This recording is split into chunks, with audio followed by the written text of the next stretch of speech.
Man, it is 7 o'clock. Starting tonight's meeting with a public hearing. I will read that. On Monday, January 27, 2025, a public hearing will be held to obtain the views of the citizens concerning community development and housing needs as required by the Housing and Community Development Act of 1974 as amended.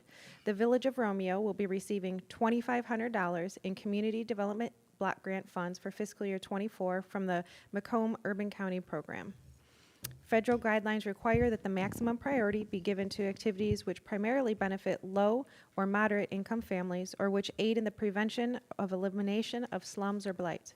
A variety of projects are eligible for community funding. These include property acquisition, code enforcement, housing rehabilitation, planning and administration, handicap barrier removal, rehabilitation of buildings, public infrastructure, homebuyer assistance, public facilities, and public services.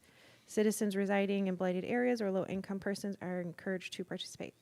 At this time, if you have comments to make, the public hearing is open.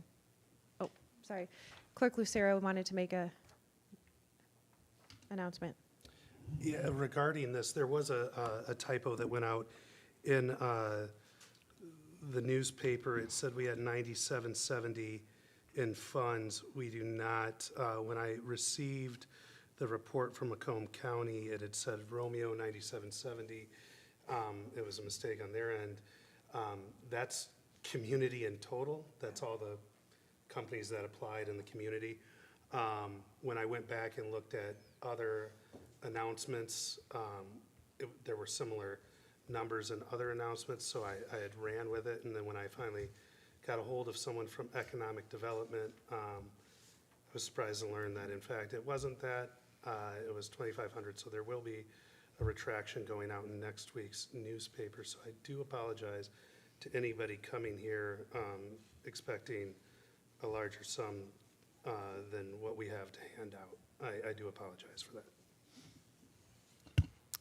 You can come to the podium if anyone has anything. Come on up.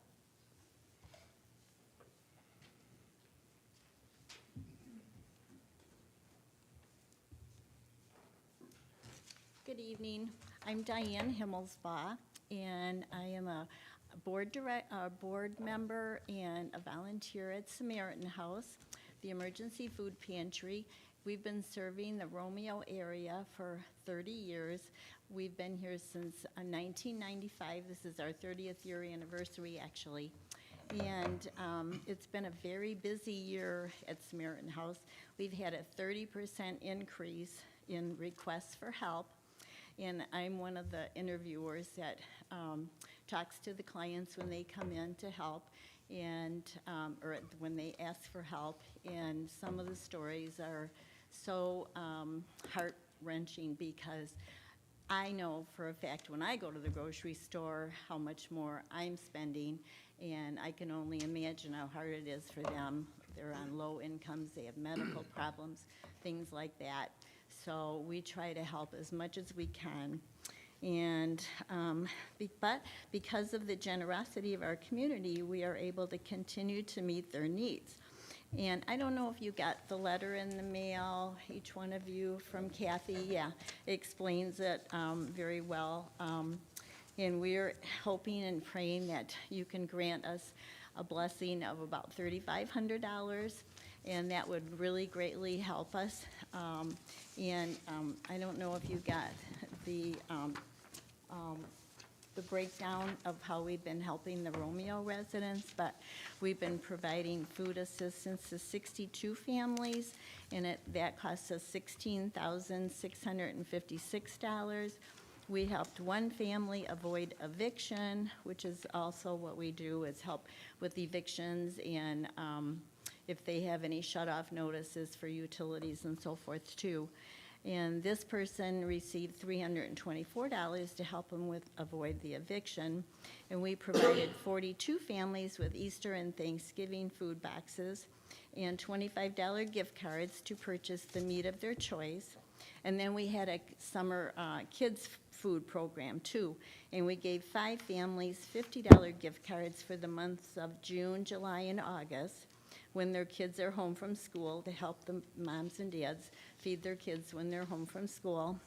And our backpack program gave backpacks and supplies to 10 children in Romeo. And we delivered food to 16 homebound families also on a monthly basis. And 7 children were provided with new coats and boots also. And we helped 41 families with Christmas gifts and gift cards. So we would really, really appreciate if you could consider helping us. We would really, really appreciate it. Thank you very much. Thank you. Thank you. Do it. Go ahead.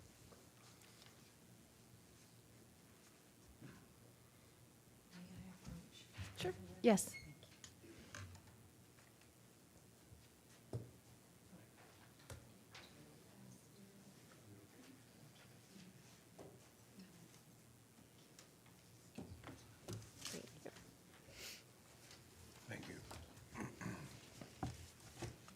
Thank you. Thank you. Thank you.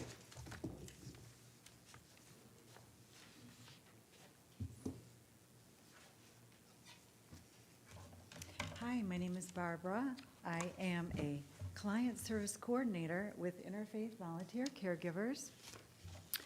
Thank you so much for hearing from us tonight. With the number of older adults in Macomb County rapidly increasing, the need for support services due to frailties of age, chronic health conditions or disabilities, as well as lack of assistance due to changing family structures, is growing dramatically and will continue to do so well into the future. For over 32 years, our organization has been providing free basic assistance to hundreds of frail, older, and physically challenged adults, helping them remain safely in their homes with the help of our hundreds of volunteers.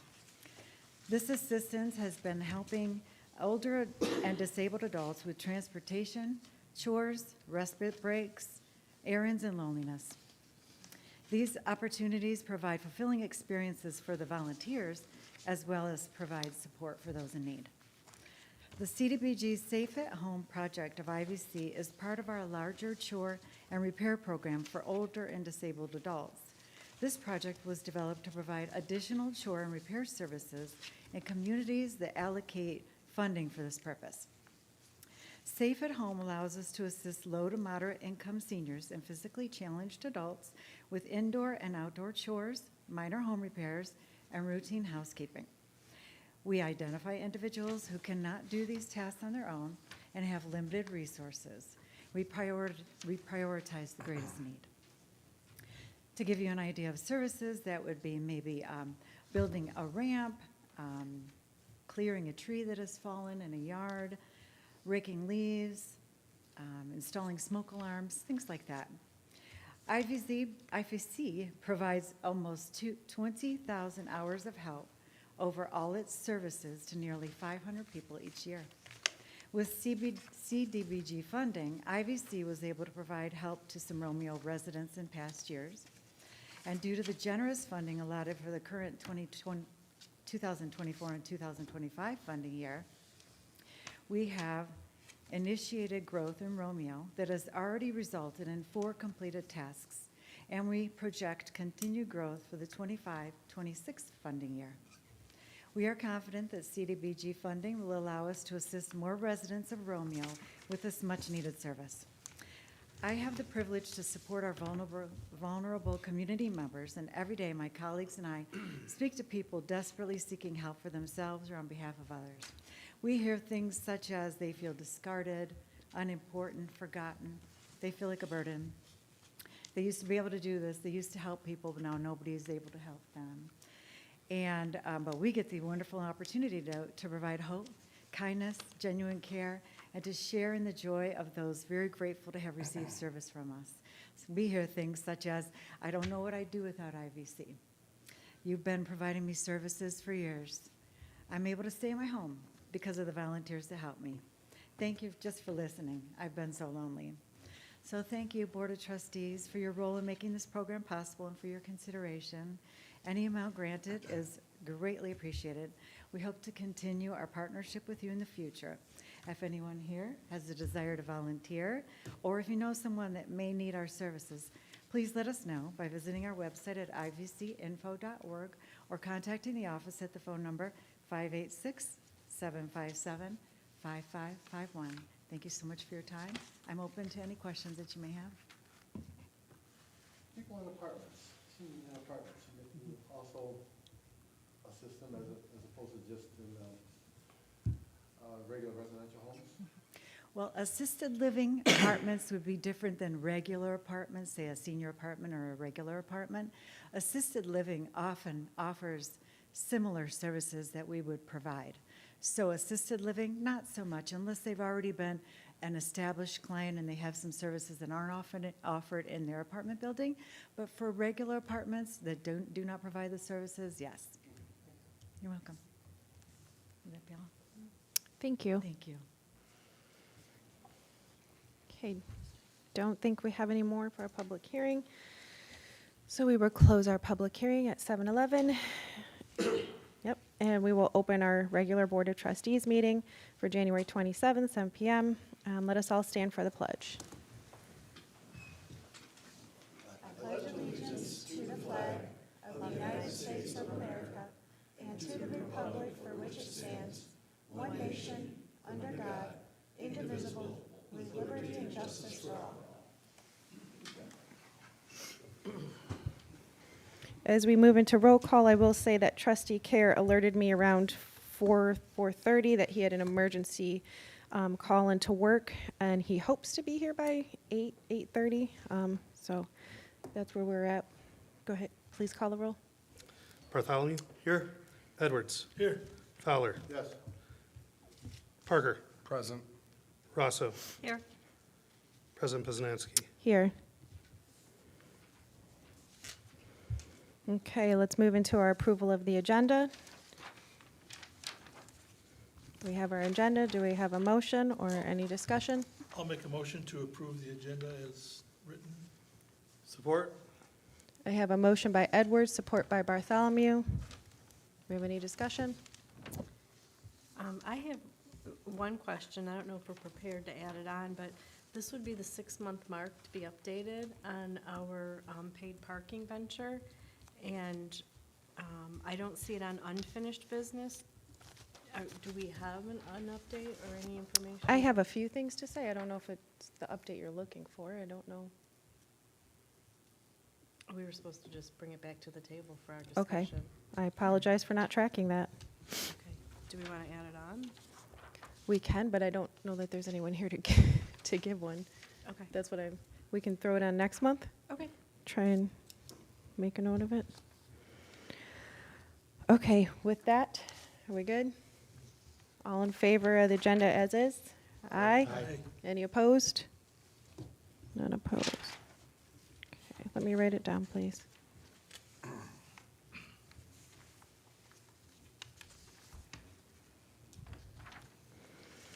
Okay, moving into our council bills. Get these on for a second. Our bills were not here in December, so going back over. So we have 2 sets of bills. Pardon me? Oh, I apologize. Approval of our minutes for December 16, 2024. Jumping ahead. Do we have a motion to approve minutes? I'll make a motion to approve the minutes as stated for January 27th, 2025. For December 16. Oh, for December 16th. Okay.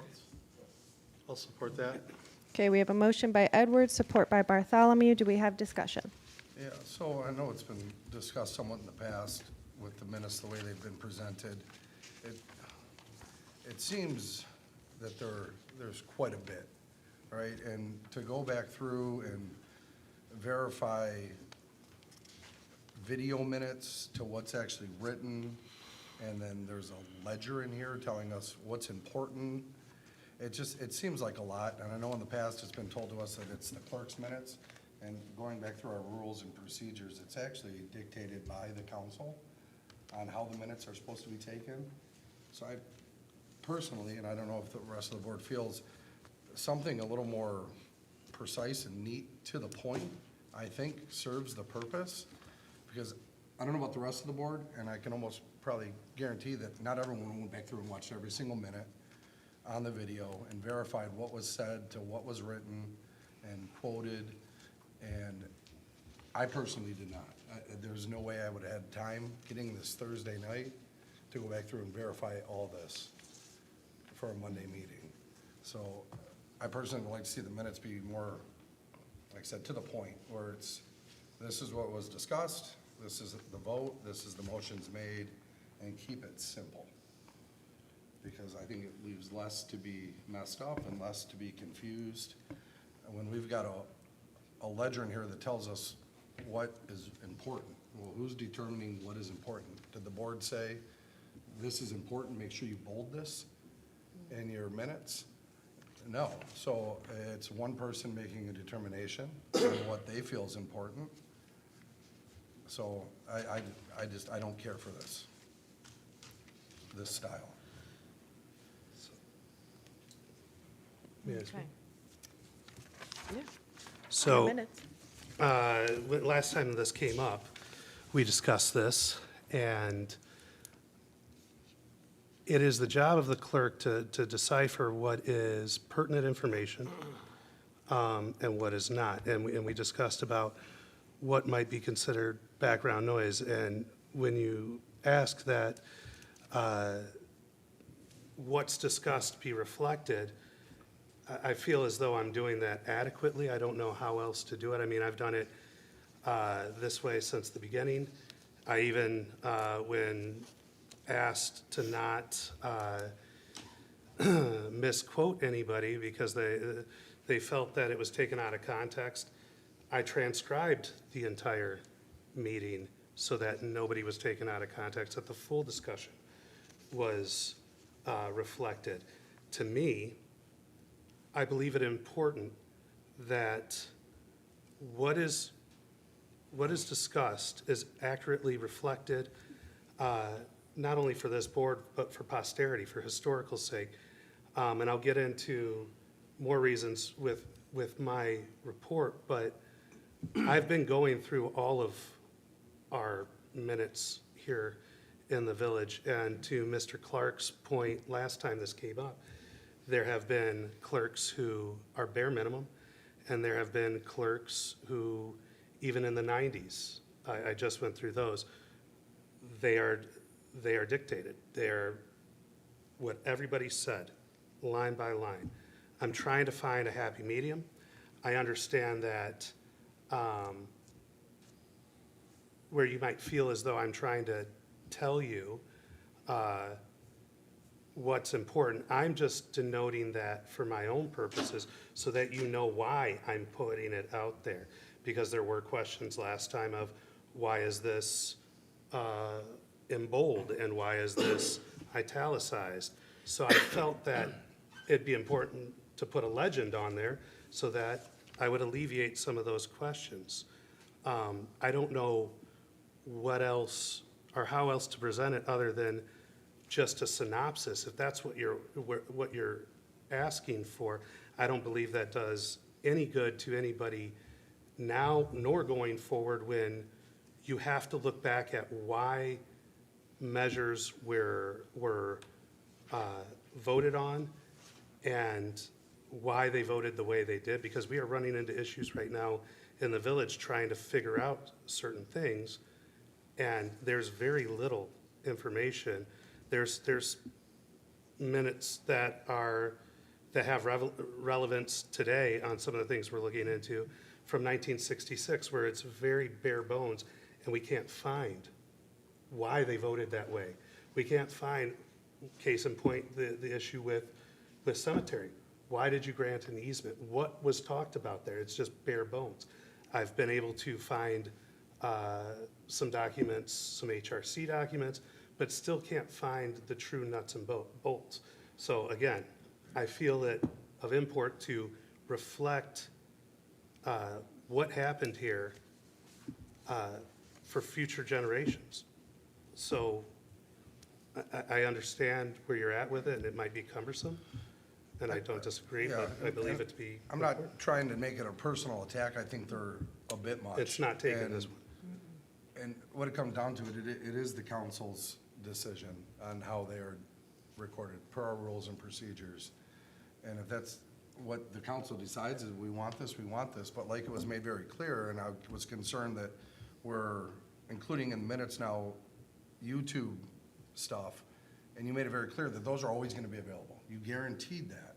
So if now we need to look back and see what was discussed and what the intent was, I guess the answer is that you said they're always gonna be available, so we could always look back and see that. But as far as minutes that I have to approve and go through, I guess it would be this, it's the. you're asking me to verify this. Right. Everything in this is legit and exact. And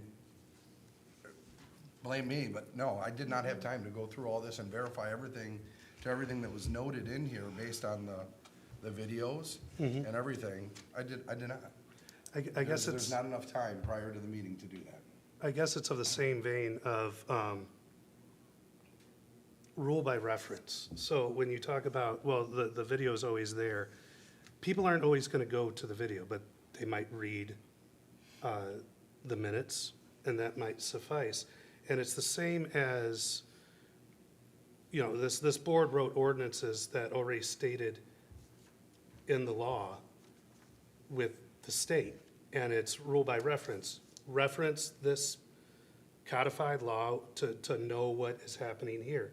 And the argument to write the ordinance was people aren't always going to go to that law, so we may as well have it in the ordinance, and I don't disagree. That is a valid reason to write an ordinance.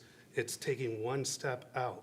So in this vein, you know, yes, I could just put the YouTube link, but I don't think that does any good, because now, if I'm just putting the YouTube link and we're going back to context, and I'm not putting really the meat and bones of what was discussed, and then they can see the full discussion, again, I don't believe that does anybody any good. And I understand that you feel as though you didn't have enough time to go through it.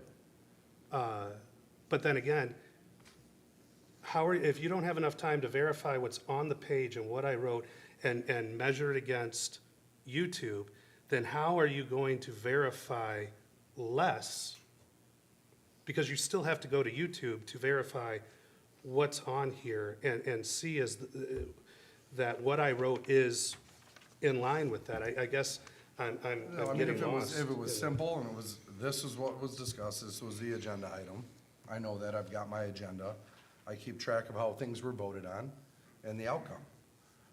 That's Right. all I should be verifying, right? As far as all the quotes, is this word for word exactly what was said? I don't know. I mean, if, What rules of procedure, which line are you, can you I mean, I'd have show me? to- That's what I look it was up. just gonna ask, is Oh. Clerk Lucero, do you have access to the rules of procedure right now? that let we me could pull up see and- if they're on, It's in there. It discusses the This, council determines how the minutes will be taken. if it's on this computer, I don't know. if Mr. it's Clark, are you looking actually at the on general this. law? I'm looking at both, although my version of the council rules may not be current. I realize they were recently updated. The version I have addresses minutes in item number 4 of your rules of procedure, and it says, which I don't think this part was changed. If it was, then you can disregard what I'm saying, but the item I have number 4, the clerk shall attend the council meetings and record all the proceedings and resolutions of the council in accordance with section 64.5 of the General Law Village Act of 1895 as amended, and the Open Meetings Act. In the absence of the clerk, the council may appoint one of its own members or another person to temporarily perform the clerk's duties. And then it goes on to more subsequent things. Within 8 business days of the council meeting, a synopsis shall, showing the substance of each separate decision, shall be prepared. I don't think that really goes to Mr. Parker's point. I mean, it may, but it doesn't say in your rules, at least in this provision, the content of the meeting minutes. And the statutory provision, 64.5 of the General Law Village Act, is also rather nebulous in terms of specific instruction.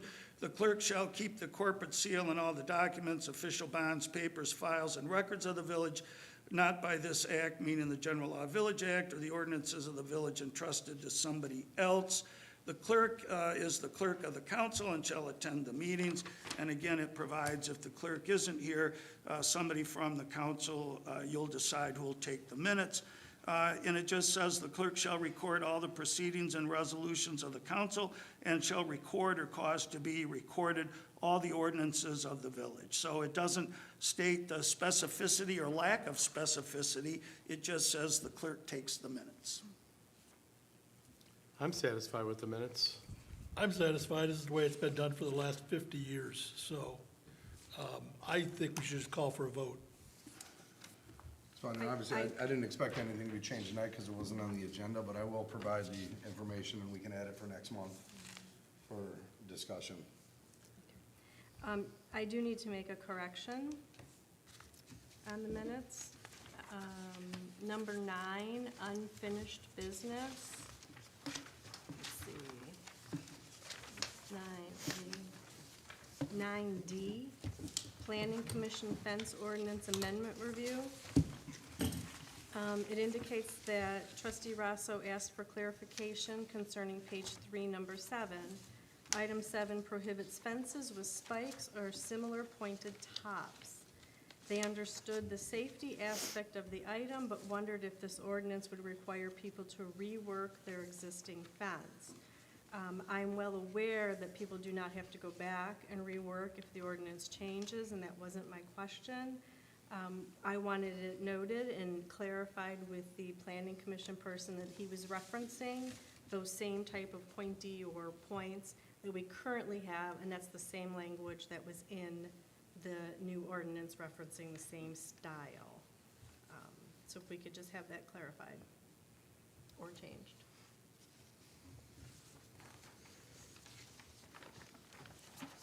Anything else?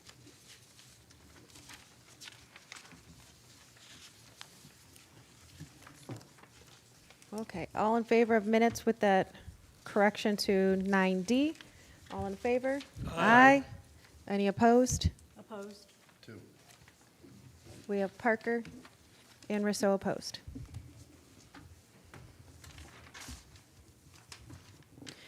Now moving into our bills. For December, we have our bills in the amount of $47,829.05 and $266,799.45. And for the month of January, we have $53,001.15 and $285,324.41. Do we have a motion for bills?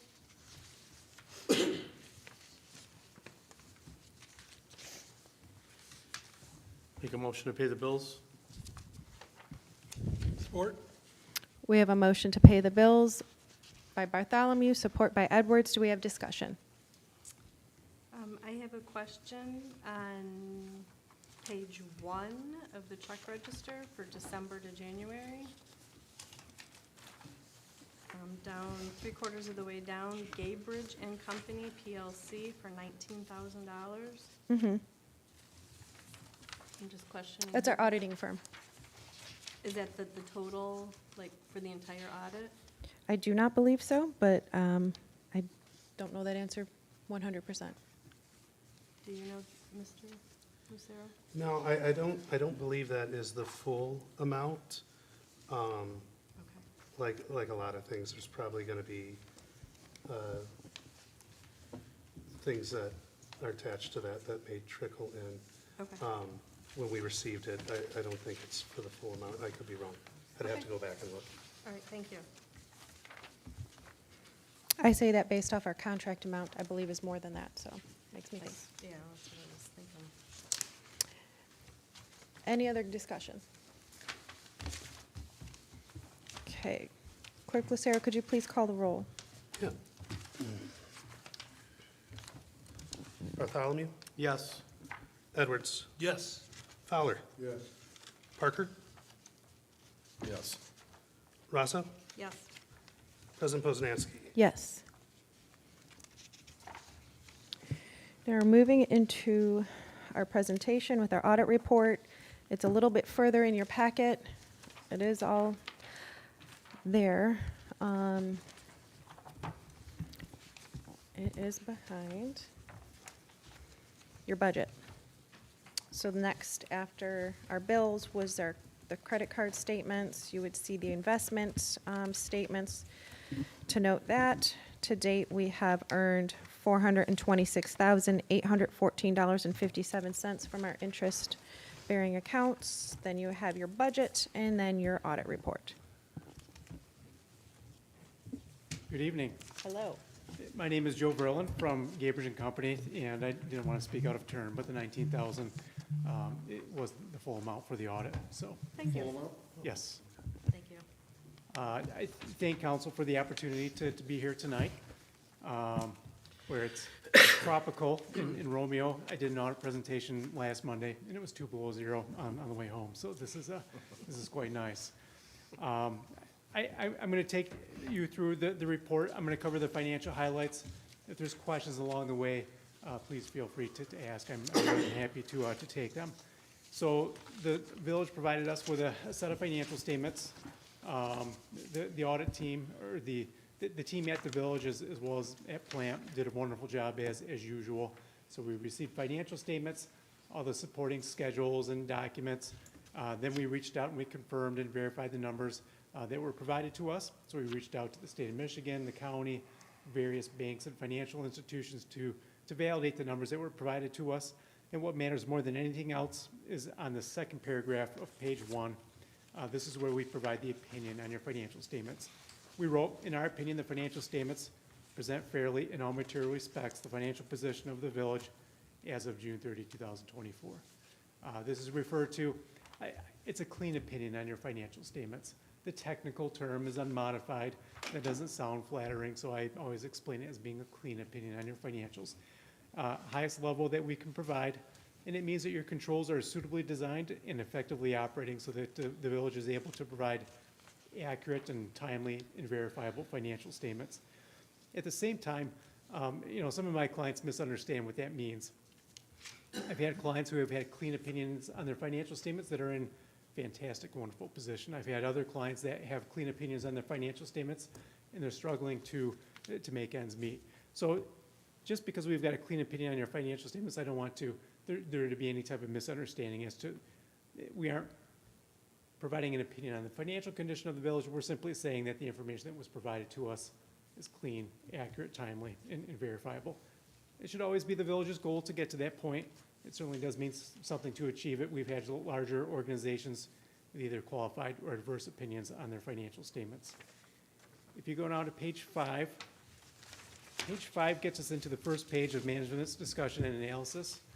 And this is, I would consider this the Cliff Note version of the entire audit report. So if you wanted 8 or 9 pages, just a real quick snapshot, how did the village do in the past couple of years financially? This is the best place to go and gather that information. Here we've got financial highlights. We can see 2-year comparative information, and there's some narrative explaining reasons behind significant changes in your revenues and expenses and assets and liabilities for the past 2 years. I'm going to start by going through the financial highlights. I'm going to skip around a little bit. I'm going to go to the second and third bullet points because I want to really emphasize the first and fourth. So starting with the second bullet point down, total revenues during the year came in at $9.8 million. And this is on the long-term basis of accounting. So we're looking at, this is the same basis of accounting a corporation would use to look at its revenues and its expenses. So during the course of the year, about $9.8 million of revenue came in, and there was about $6.9 million of expense. Again, long-term basis of accounting, so we're including pension expense, we're including depreciation on your infrastructure, all of those things, very long-term outlook in terms of how your financial condition is changing over time. And there was an overall increase in that position of about $2.9 million, which sounds great. So in the corporate world, we would call that net income. Revenues exceeded your expenses ordinarily, that's very much a good thing. When we go to the third bullet point down, Now we're talking about the modified accrual basis of accounting, or the cash basis of accounting. How much cash went into the village compared to cash out during the course of the year? During the course of the year, total fund balances ended at $9,256,142 across all the governmental funds of the village. That was a decrease of about $1.85 million. So when we change the focus to short-term, we can see that your fund balances decreased by $1.86 million. So cash out exceeded cash in. The reason for that being there are street projects primarily. Altogether, a significant amount of millions of dollars were expended. We'll get to the footnote disclosure that shows the total amount of investments that were made in the infrastructure of the village during the course of the year, leading to a decrease in your net position of $1.85 million. Now, that $1.85 million is going to be depreciated over the course of time. Eventually, it's going to be included in expenses. But very important to look at that and just kind of understand, what is the current financial position of the village. And it did decrease by $1.85 million. I'm going to go to the very top bullet point. Now I'm skipping back up to the long-term basis of accounting. And when we look at your total assets of the village compared to total liabilities, the difference is net position came in at $14.67 million. But that includes all of the assets, streets, infrastructure, buildings, vehicles, equipment, things of that nature. You can't necessarily spend those items. When we back off the non-spendable and the restricted amounts, we can actually see that there's a deficit net position of $1.6 million, $1,575,498. The biggest reason for that being the net pension liability and the retiree health care obligation that the village has as of June 30, 2024. So when we look at those long-term liabilities, about $8 million between the two of them, which the village over the course of time is going to need to pay those, there's actually a deficit net position of about $1.58 million. So important to be aware of that. It doesn't look good or feel good to have a deficit net position. Those are the two primary reasons for that. Then when we get to the very last bullet point, we can see that the unassigned fund balance in your general fund, so the general fund is the village's most important fund. Unassigned fund balance is the most important category of fund balance in your general fund. Total fund balance came in at $4,380,263, which is about 118% of the general fund expenditures and transfers out during the course of the year. I do want to point out this is as of a point in time, so we're looking backwards to June 30, 2024. I've had clients that have looked at their unassigned fund balance. One client in particular switched to us because they had an $8 million unassigned fund balance, and every year they kept on spending about $1 million of it down, and all of a sudden they realized they didn't have any unassigned fund balance left over. So we're looking backwards. It's important to be aware of what your long-term capital needs are. So under my understanding is that the village is waiting for its capital improvement plan to be published in the next month or two. I would look at this unassigned fund balance in conjunction with some of the upcoming capital outlay expenditures that are coming down the pipeline to get a true assessment of how your unassigned fund balance is. As of June 30, 2024, it's in a good, healthy position. Depending, the context is, what are the upcoming capital needs of the village? It's important to be aware of that as well. So just a couple of different perspectives in terms of the financial position of the village as of June 30. Next, if you go to page 8, we get to the comparative assets and liabilities for the village. I'm going to focus on the very last two columns. And the very top row, cash and cash equivalents, always nice to see how that is trending over time. The very last column shows where the village was at June 30, 2023, which was just over $14 million. And then if you go one column to the left, cash and cash equivalents decreased by about $1.4 million down to $12.6 million. So cash and cash equivalents decreased by roughly $1.4 million. A big piece of that, if you look about half a dozen rows down from there, the non-current assets, the capital asset line increased from $14.1 million up to about $17.9 million. So a significant amount of additional infrastructure was added during the course of fiscal '24, increasing your total fixed assets by a net amount of roughly $2.8 million during the course of the year. Then if you look about 3/4 or so, maybe 80% of the way down the page, we get into the non-current liability section. A couple of rows that I wanted to point out here, that net pension liability, if you go to the very last column, was $5.4 million at June 30, 2023. The village received about $130,000 of a one-time grant from the state of Michigan, the Protect Michigan Pension Grant.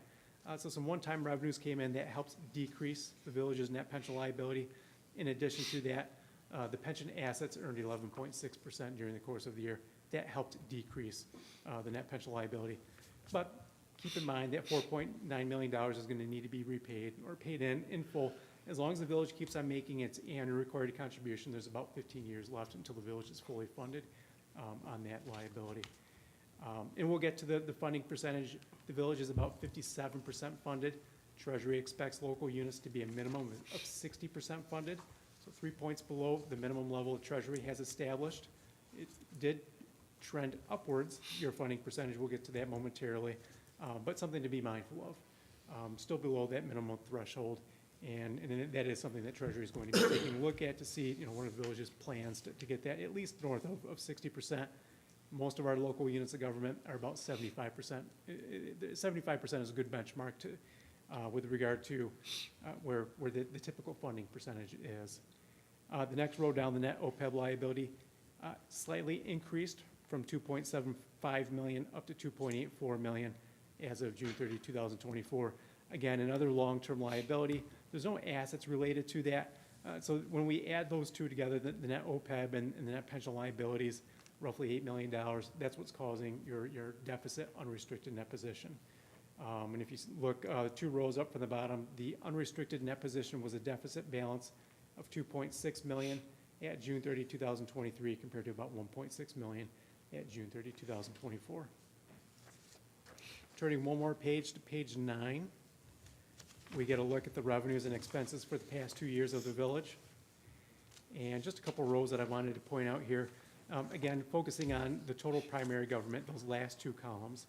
You can see the operating grants and contributions, second row down, $910,542 compared to about $1.34 million. A big piece of the $1.3 million was ARPA funding, $325,000, in addition to $130,000 of pension grant funding that the village received during the course of the year.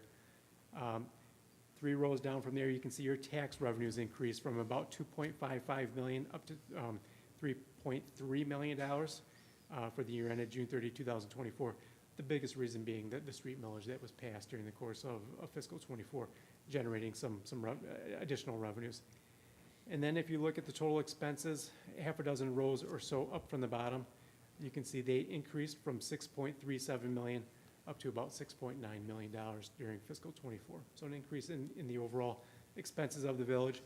3 rows up at the bottom, you can see that the increase in net position was a positive $1.96 million during fiscal 23 and a positive $2.94 million in fiscal 24. Now if we go all the way to page 18, the numbers that we've been looking at to this point have been accrual-based accounting, so we're taking a very long-term outlook. Page 18 is the modified accrual or the cash basis of accounting. We're looking at how much cash went into the village funds compared to how much cash went out. Again, the general fund, the very first column shows that there was an overall increase in fund balance of $557,179. You can see that 4 rows up from the bottom in the very first column, leading to an ending fund balance of $4,648,069 at June 30, 2024. Municipal street fund, the very next column over, it shows $2.9 million approximately decrease in fund balance due to the various street projects during the course of the year, most of which were capitalized. So when we look at the long-term basis of accounting, those streets are being capitalized, they're getting recorded as assets. But when we look at the fund balance or the modified accrual basis of accounting, we can see an overall decrease in the fund balance for the village. And then if you go to the very last column, 4 rows up from the bottom, you can see the overall decrease in fund balance across all of the governmental funds for the village, about $1.86 million during the course of the year. Next, if you go to page 22,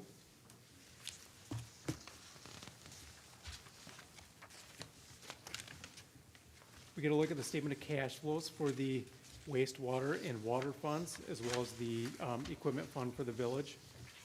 And 3 rows up at the bottom shows the change in cash for each of the funds.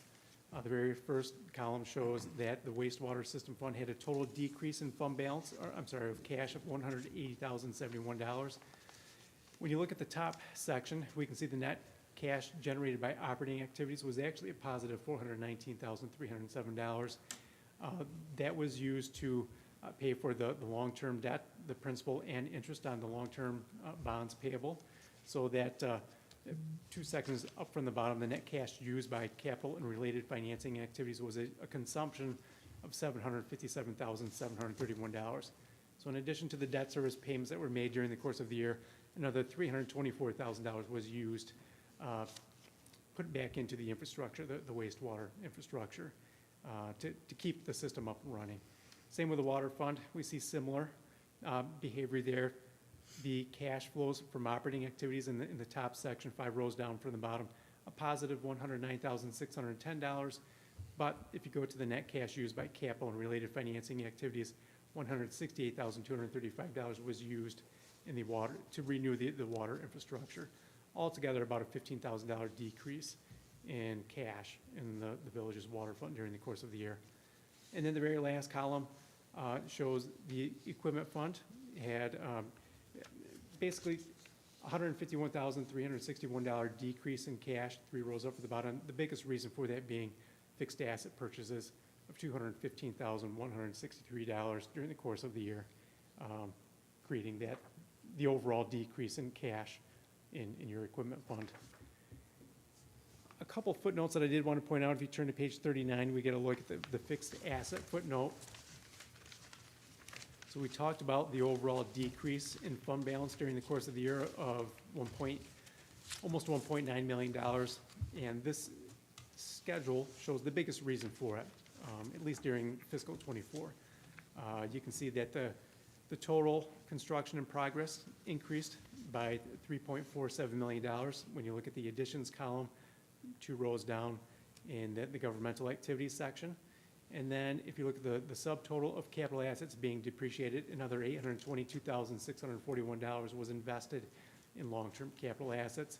Altogether, roughly $4.2 million was invested in infrastructure and capital assets for the village during the course of the year. And then if we go down, the schedule underneath that shows the business type activities being the wastewater and water funds, $97,575 of additions to construction in progress, in addition to another $394,449 put into the utility systems. Altogether, about another $500,000 was invested in the water and wastewater funds. Again, just kind of summarizing where the cash is going during the course of the year. If you turn now to page 41, a lot of my clients will ask me, how does our long-term debt look? And this schedule lays that out. So we can see in the very bottom schedule, the 2023 general obligation bonds for the street improvement projects have $4,145,000 remaining principal to be paid over the duration of that bond term. And you can see that if you go one column over to the right, $170,000 of principal is expected to be, or will be paid during fiscal '25. And then if you go down into the business type activities, you can see the 2014 refunding bonds have $1.9 million of remaining principal to be repaid from the wastewater fund, and $345,000 of that is slated to be repaid during fiscal '25. And then if you turn one more page to page 42, we get a look at the ongoing debt service requirements for both your governmental and business type funds. And you can see the very first section shows that $384,029 of principal and interest are going to be repaid from your governmental funds. And that number stays pretty consistently around the $370,000, $380,000 number for June, basically every fiscal year all the way through June 30, 2039. About $375,000 approximately of ongoing debt service requirements from your governmental funds. And the very next section over shows the long-term bond principal and interest payments due from the wastewater fund, about $410,000 per year of principal and interest requirements. So altogether, almost $800,000 per year of recurring principal and interest payments to be paid for the next 5 years, and that number gets cut in half once the wastewater bonds are paid off at the end of fiscal '29. And just a couple more pages I wanted to point out. If you go to page 60,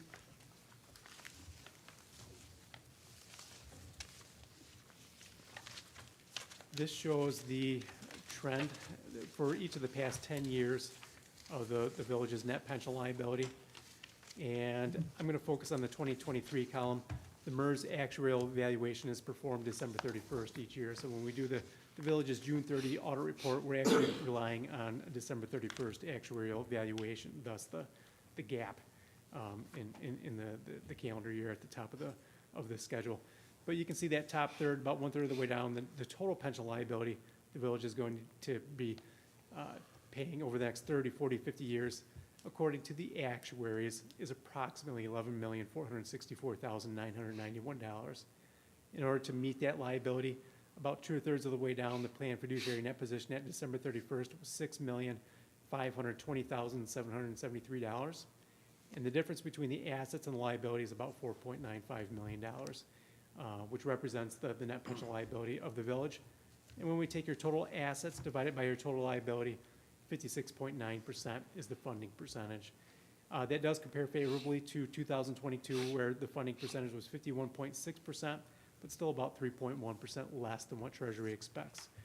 So again, I've already mentioned this, but you can see how that number is trending over the period of time. This standard still seems new to me, but we're actually 10 years into it. So just a useful trend. Again, benchmark is approximately 75%. It's a little bit behind schedule in terms of being where a typical local unit is funded. But at the same time, as long as the village keeps on making its annual required contributions, that number will eventually get to 100%. But as of June 30, 2024, roughly $4.95 million is that total net pension liability to be repaid. And then lastly, a similar schedule on page 62. This shows the retiree health care obligation for the village. And we've got different dates here, so this is as of June 30, 2024, because the valuation for the retiree health care is actually performed on the village's fiscal year end. So the dates align. And you can see the total OPEB liability, same thing, the next 30, 40 years or so. The actuaries believe about $4.3 million is going to be repaid or paid by the village to cover that liability. In order to cover that liability, the village has set aside $1.43 million, the planned fiduciary net position about 2/3 of the way down the page, the difference being the net OPEB liability of $2.85 million. And the village is roughly 33.4% funded. So 26% less on a percent basis, 24% less on the percent basis compared to the net pension liability. Again, here with the retiree healthcare standard is not as new as the pension liability standard, so you guys have 18 years to fully fund that liability compared to the 15 years for the net pension liability. But again, something to be mindful of and to track and just make sure it's being monitored over time. Those are the highlights that I've got, but I'm certainly happy to take any further questions council might have.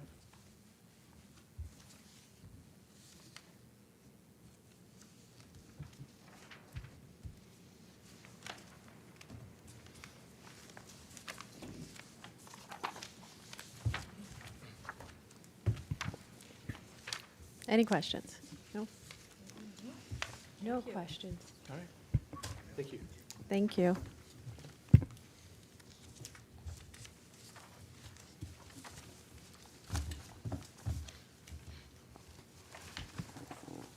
Now we move into our public comment. Now is the time. We do have 2 public comments now, so there will be another if you don't step up now. But now is the time until the next one to step to the podium and have your 3 minutes of public comment.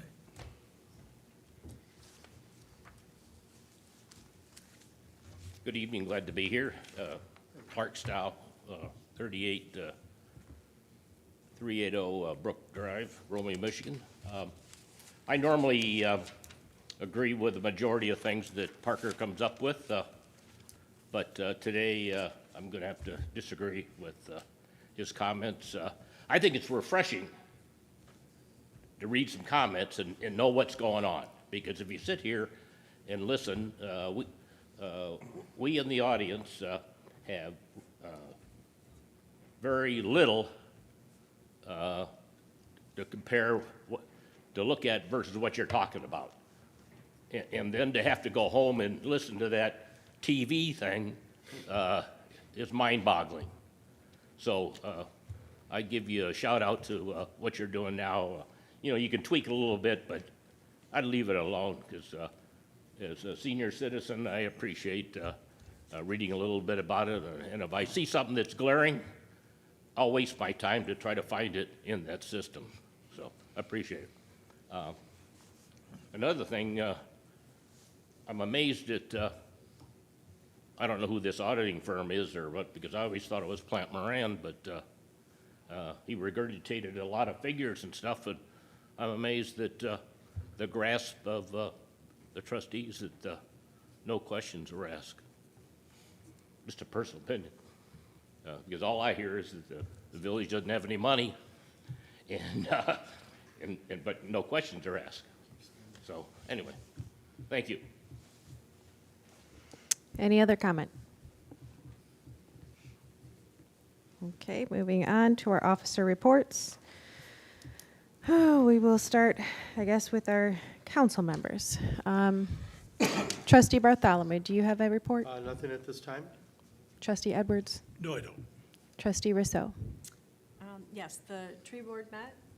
They have moved their meetings, like we said, to the third Thursday of the month, so they had January's meeting. They're doing a lot of hard work, and we'll address one of their questions and issues later on the agenda, but they've been very busy at hand. And I think that's it. Okay, Trustee Parker? New planning. December's meeting, Planning Commission accepted our chair, Jim Stegner's resignation. He resigned 23 years in on the Planning Commission. Definitely put his time in. Moving forward to January's meeting, the Planning Commission acted and filled the remainder of his chair seat with Janice Fowler. I know there was some confusion on the resignation from the office. Maybe we'll look for clarification at the next planning meeting. But we acted on what we accepted as resignation in December and moved forward. Besides that, we had discussion a little bit more on the fencing ordinance, which finally, I think, made its way through in January, and that's about it. Trustee Fowler? Well, just heard from a couple of applicants that they're going to contact your office to see as far as where you are with their vacancies on certain boards. If you've made a decision yet, or where you've been making a decision. Okay. Clerk Lucero, do you have a report? Yeah. Yeah, I'll try to be as quick as possible.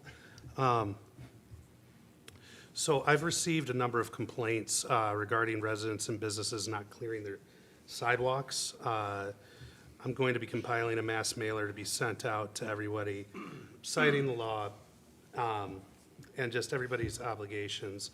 Any who still choose to ignore, we will start to proceed to issue fines. There are a number of businesses in town that believe it is not their job to clear the sidewalks, and there are a number of residents that just don't. I walk to work every day.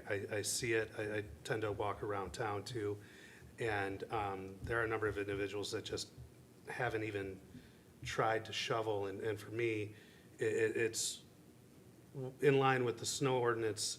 It's a public safety issue. I know an elderly gentleman a few years ago, who I personally know, slipped and fell in front of someone's house and completely tore his quadricep off of his leg.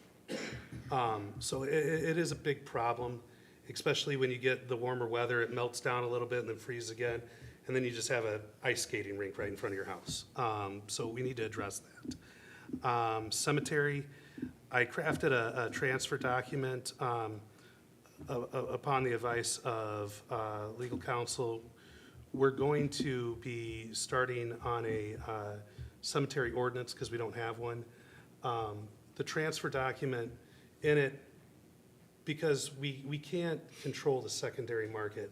If somebody outside of the village wants to buy a plot, there's no way of us stopping that. But for me, the number one complaint that I do receive with regards to the cemetery is we pay a millage and we can't even use it.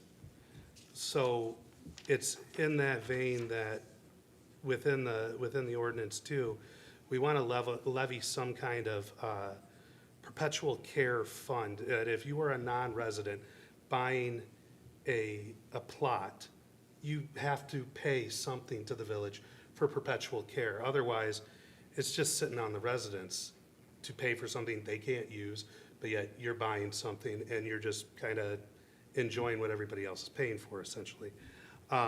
So hopefully we can get that over to you guys. I'm going to be crafting it, going back to the cemetery board, working with them, and hopefully getting it to you guys within the next few months. As far as the village spaces, I know my first report, I talked to you guys about quotes for digitization. Those have gone up astronomically, considering how much, the sheer tonnage of paperwork we need to get digitalized. I mean, quotes are ranging anywhere from 32,000, which is the base, on contingency that can skyrocket, depending, all the way up to 140,000. So getting those quotes, I decided I'm just gonna start scanning things in around Christmas, and I started scanning in the minutes. Right now, minutes 1955 to 2000 are uploaded to our documents on demand.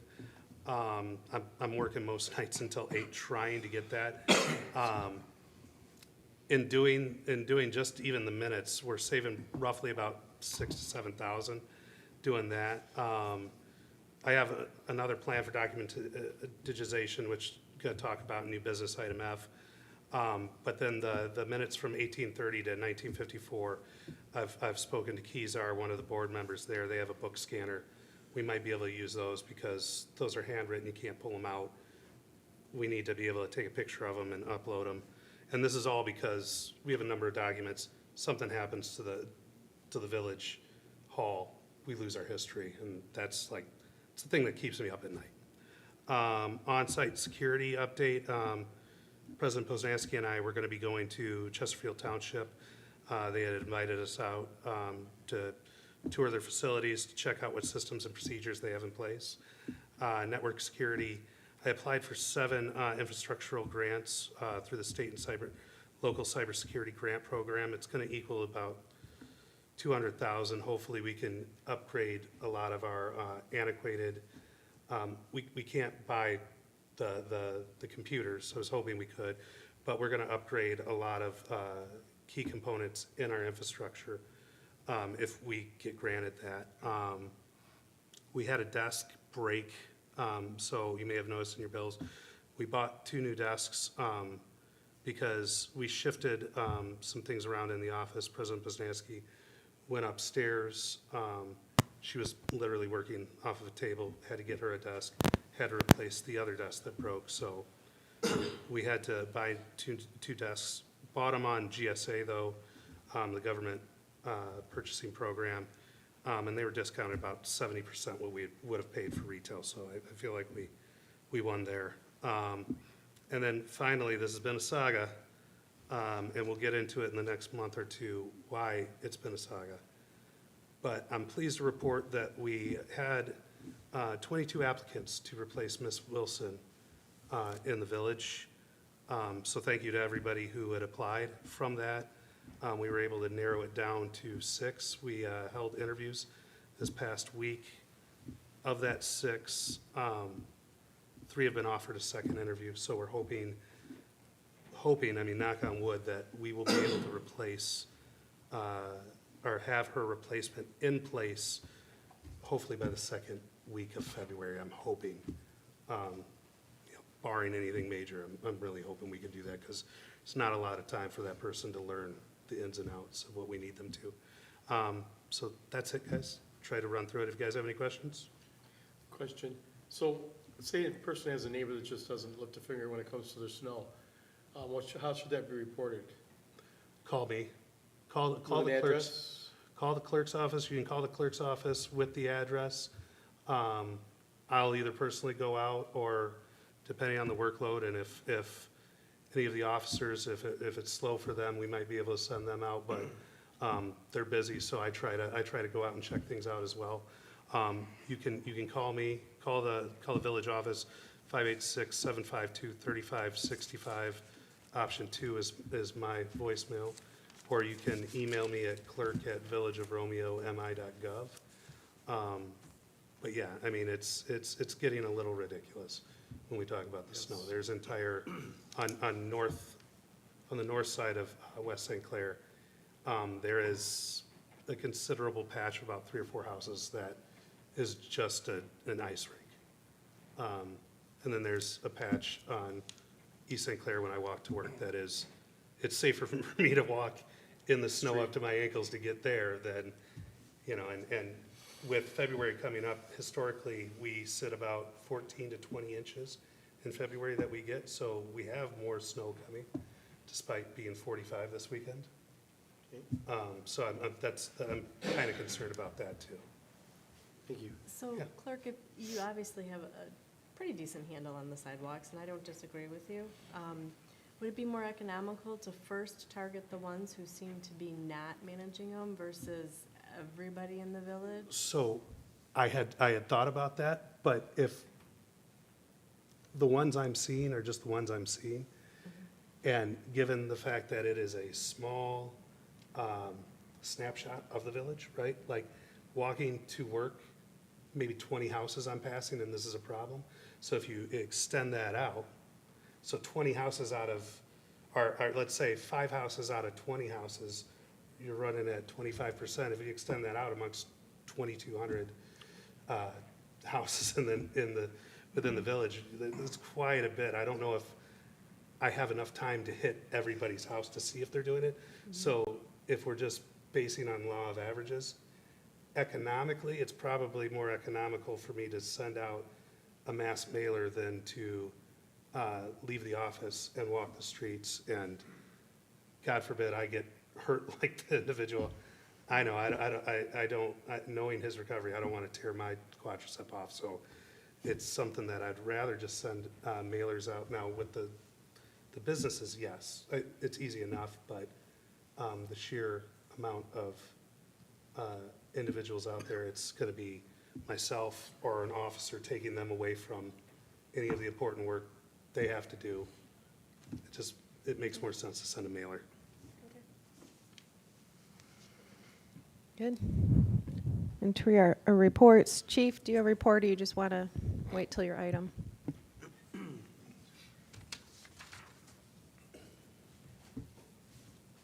Hi, everybody. Good evening. The radios, Yay. they're months in the making, right? They're here. They're in service. The car radios and the dispatch console are scheduled to be installed at the end of this week. I'm in round 4 of the FEMA grant. It's also been a months long, probably a 3 months long process. That grant is for the replacement of the backup generator, if you recall. Getting good big feedback from the FEMA folks. The final draft will be submitted this week. And if successful, fingers crossed, the award would be a savings to the community of Romeo of approximately $75,000.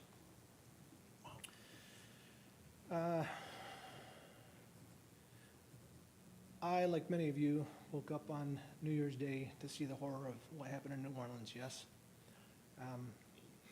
You may recall in my one month's assessment, identified that as my greatest concern in this community. With all the parades and festivals that we enjoy, we are exposed to a vehicle-borne attack.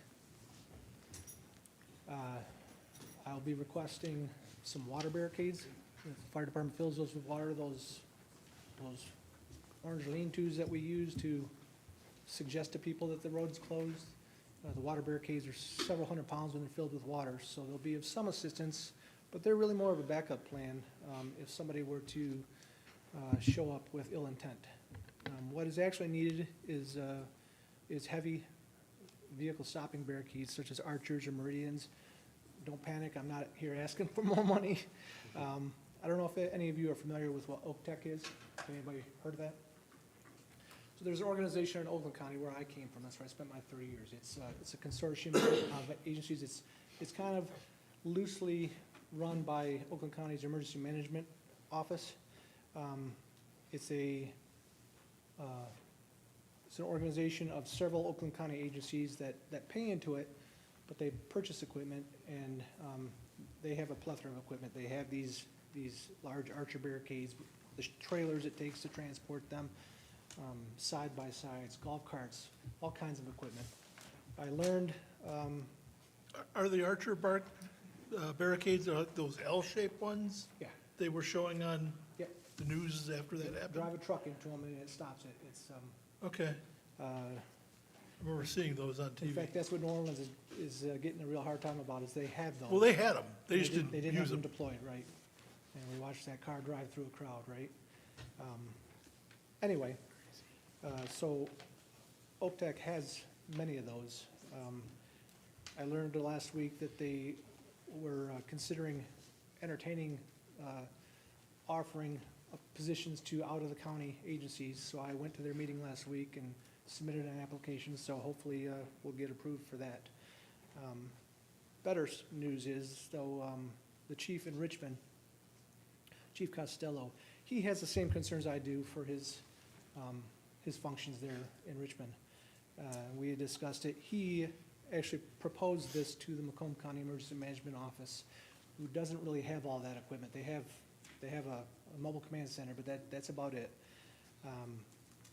They select 4 things a year that they move forward with, 4 proposals, and I learned today that his proposal to purchase, from Macomb County to purchase these Archer systems is one of the 4 that's being moved forward. So hopefully by spring, summer, we have access to Oakland County and Macomb's barricades for use on our, the reason I went with this is that I should have explained that the Archer system is about $100,000 per system with the trailer it takes to transport it, so it's a little bit above our budget likely. And lastly, Clemis. We talked about this last meeting. It wasn't on the agenda. I explained what it was. So that we were gonna discuss that tonight and possibly vote on that. Okay. If anybody has any questions. We can talk about Clemis when we get there. Other than that, do we have any other? I'm sorry? Quick question. Yeah. If we needed those pieces of equipment here from Macomb or Oakland County, how quickly could we get them? You have to, well, fortunately, we kind of know when our events are, so I'll try and schedule those, because they're first come, first serve. And there are many communities in Oakland County as well that have events. Matter of fact, the Archer systems that are actually stored at some of the communities, like Royal Oak, that has a lot of events. So they don't have to go keep picking them up. They just store them there. And other agencies that want to borrow them have to go there to pick them up. Okay. So I don't know if that answers your question. I would reserve them, and if that date was available, say Vintage Fest, and we're reserved for it. They just put us on the calendar, and I just go pick them up the day before with a truck. Probably borrow it from DPW.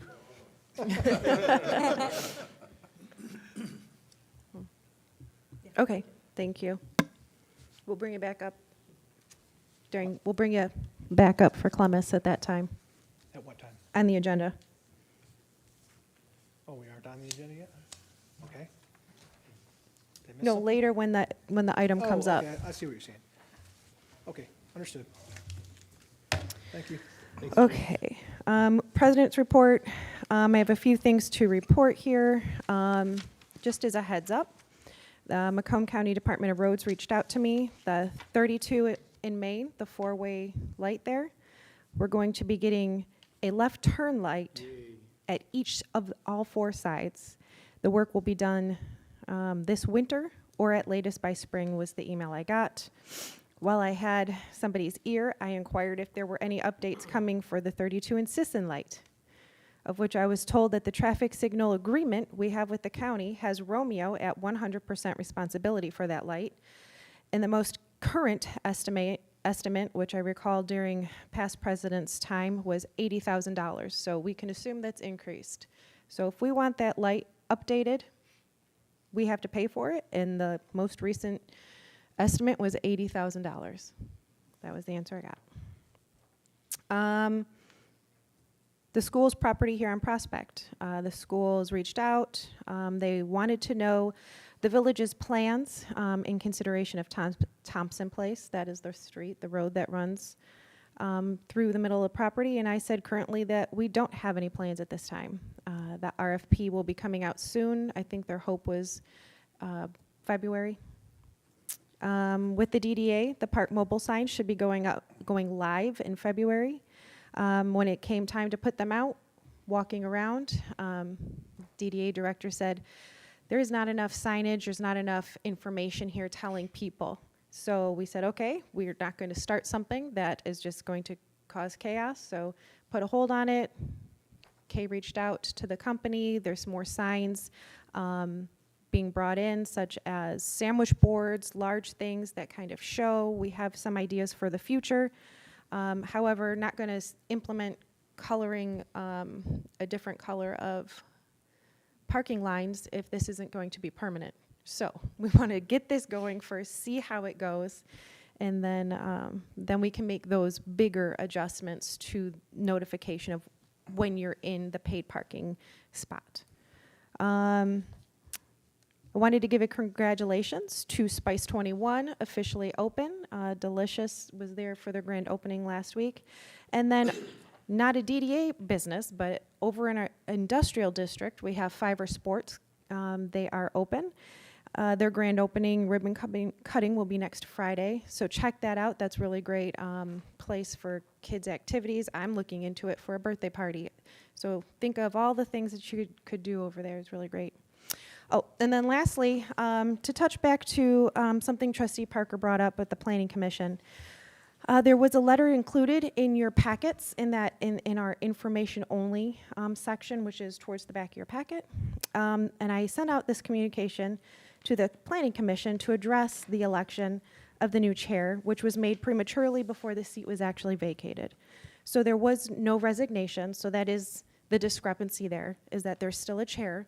And when there's officially not a chair, then we can elect another one. And the letter's in your council packet if you'd like to read it.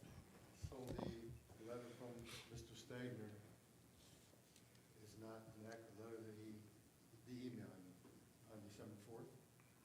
Is not an accurate resignation? He did not resign, no. The way that I read it, was he was done.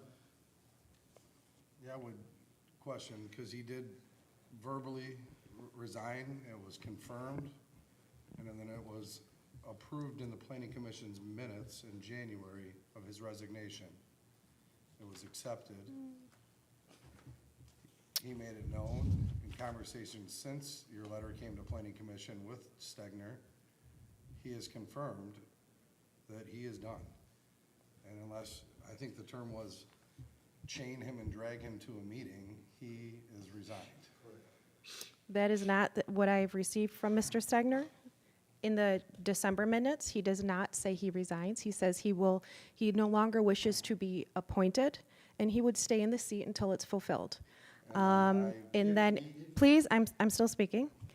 I received an email to the same effect, said, please, I've been at this 35 years. I do not wish another term. However, I will stay until my seat is fulfilled. Appointments last month, we send our packets out on Thursday. I didn't even get an application until packets had already gone out. So couldn't do it in January. I think you're cherry picking words, Madam President, on his email. Well, I could say the same for you.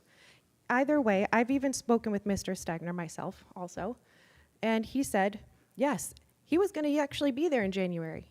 He got sick. Yes. So he's still there. We still have a chair. You don't elect another chair until the current chair is gone. Mr. Stegner has let me know that he plans on staying in the seat until there's an appointment, of which will be done in time. Well, then there's miscommunication from both ends, because it was confirmed. I personally asked him at December's meeting, you're not just stepping down from your position as chair, you are done. And he said, yes, I am done. And that is on the recording. He said he was done. He said that if needed, he would do one more meeting if requested. And that's all recorded. and confirmed in the minutes. that The he minutes do resigned. not say he resigns, and neither does his The email. planning commission meeting minutes that were approved for December in January says he resigned. They do not. That is my report. Let's move on with our, I think you're inaccurate, Madam President. Trustee Feller, can you turn your microphone on, please? Thank you, Mark. I think you're inaccurate with the information that Mr. Stagner sent to you as far as the email and what Mr. Parker just said regarding the December 5th Planning Commission meeting. He said if you need him, but other than that, he was done. But obviously, you want to keep him around on life support for some reason. I don't know why. But as he indicated, you're going to wrap chains around him and drag him into the meeting. He's done. well, that's unfortunate. That's not how he spoke to me. He said he would even come to the February and March meetings, and that he would share it. This is just following proper procedure. We have these ordinances and rules in place. It's following them. It's stated in the letter. It's all documented. He I have resigned at the received, meeting, so that's why we move forward in the way well, we did. he has not resigned. That's, you're saying, he's saying. I mean, Yeah, it's in the recording. Except the minutes are the record, and the minutes do not say resign. So you got a copy of the his email that I received also does not say resigned. A copy of his email? If we would like to take the time in the middle of our meeting to verify, We can discuss this at the planning commission. I don't think it needs any more time tonight. no. So when the time comes, reappoint Ms. Fowler to her seat, by all means. Well, it's not The that- time it's has not that. come. It's- He resigned. I mean, he resigned, he sent you an email, and it was concluded at their meeting. But like I said, obviously, I don't know why you're holding on to it. Let the planning commission move forward with what they're gonna do. Following proper procedure, Trustee Fowler. Committee reports. Do we have anything for Bruce Sewer? No. I reached out, I reached out, he expressed that he wanted to meet, and then I thought there was gonna be some more communication with, if he didn't reach out, then. There has been no communication. I'm still waiting on an email. I asked him when they reached out to me, I asked the supervisor and the treasurer, I said, listen, I'm new on this.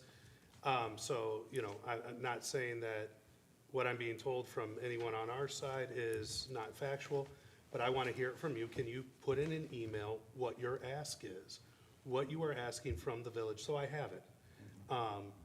And they said yes, and that was, was that November that I had reported that? Yeah.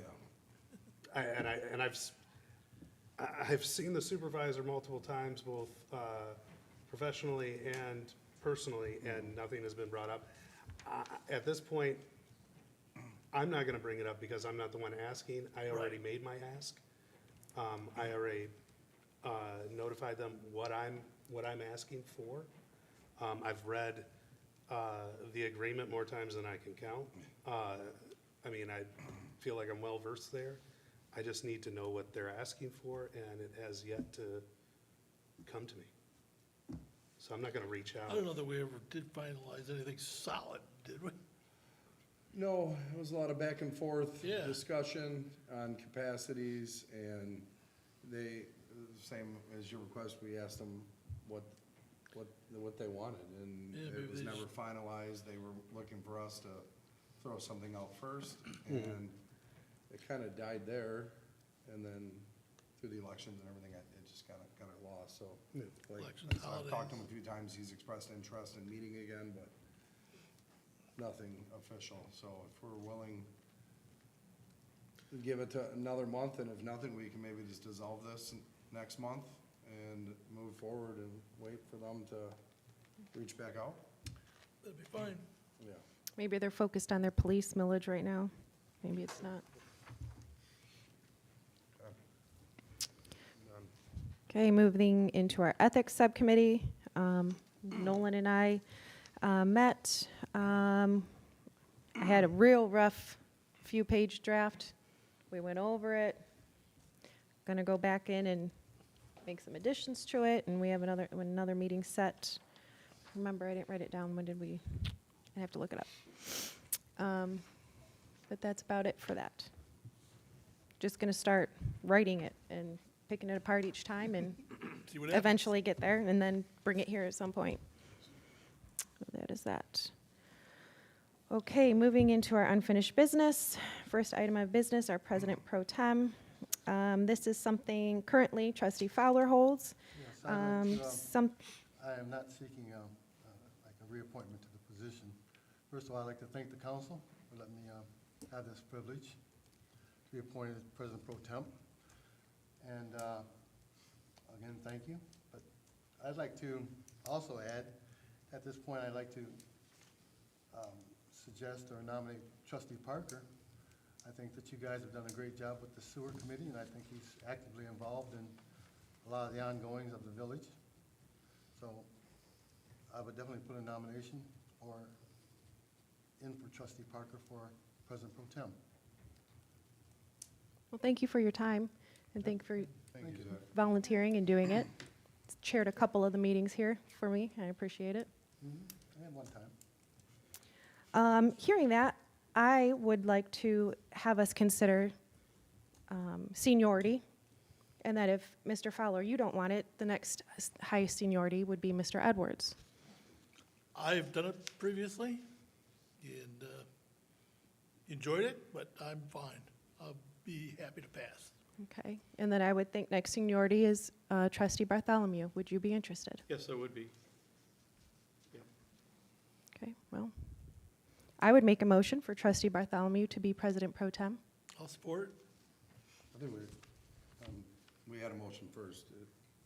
Yes, I thought you said you had a you were recommending. I said a nomination, a motion for Trustee Parker. There was no motion. There was no motion? Certainly no support. Okay. Do we have discussion with Trustee Bartholomew on the floor? I think he'd serve us well.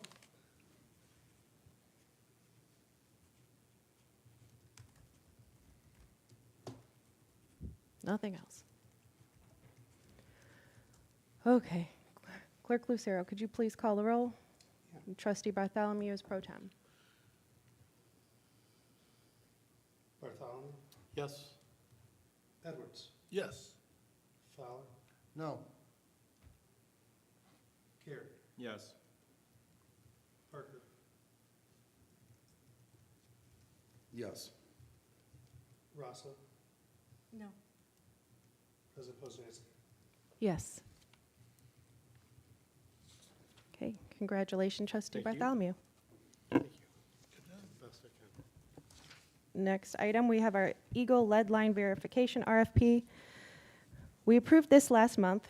After doing such and letting the state know what we approved, they came back and said, wait, hold on, you didn't pick the lowest one. Even though that wasn't a requirement, never said it, and came back after a few different emails and said, okay, you can have the one that you picked, but we will only pay out at the lowest bid amount. So I brought it back here. We're not in a rush. The work isn't starting until spring. I brought it back here since I didn't have to make a decision that instant to say, what do we want to do? The email, I grabbed a quote from it, said, based on the information provided, it's been decided that Romeo may move forward with their second lowest bidder. However, as you mentioned, the amounts we are able to reimburse for this contract will be limited to the amount from the lowest bid package. Because of this, Romeo must ensure the costs submitted do not exceed the lowest bid. This limitation includes any change orders that may arise during verification activities. It's the council's comfort level. We can rescind our motion, accept the lowest bidder, continue on, just knowing and taking care not to overspend the lowest bid. Can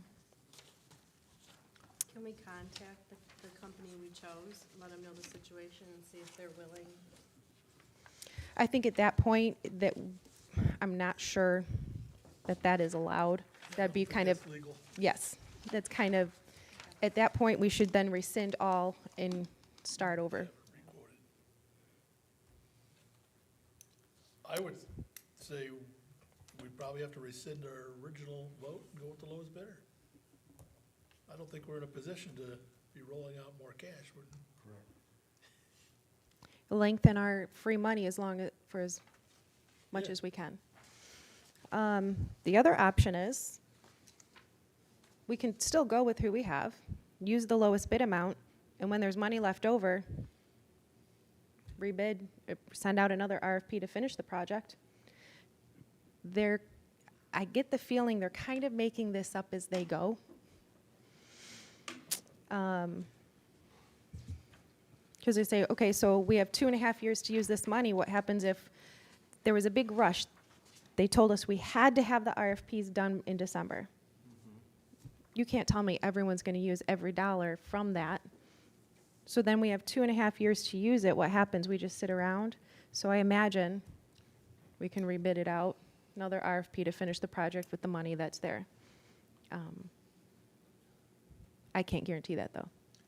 Yeah, it's a $32,000 difference that we'd be stuck with. Yeah, or we could just say, we can ask them not to do certain items, cut it down. It's frustrating information that should they have let us know beforehand, we wouldn't be here, but.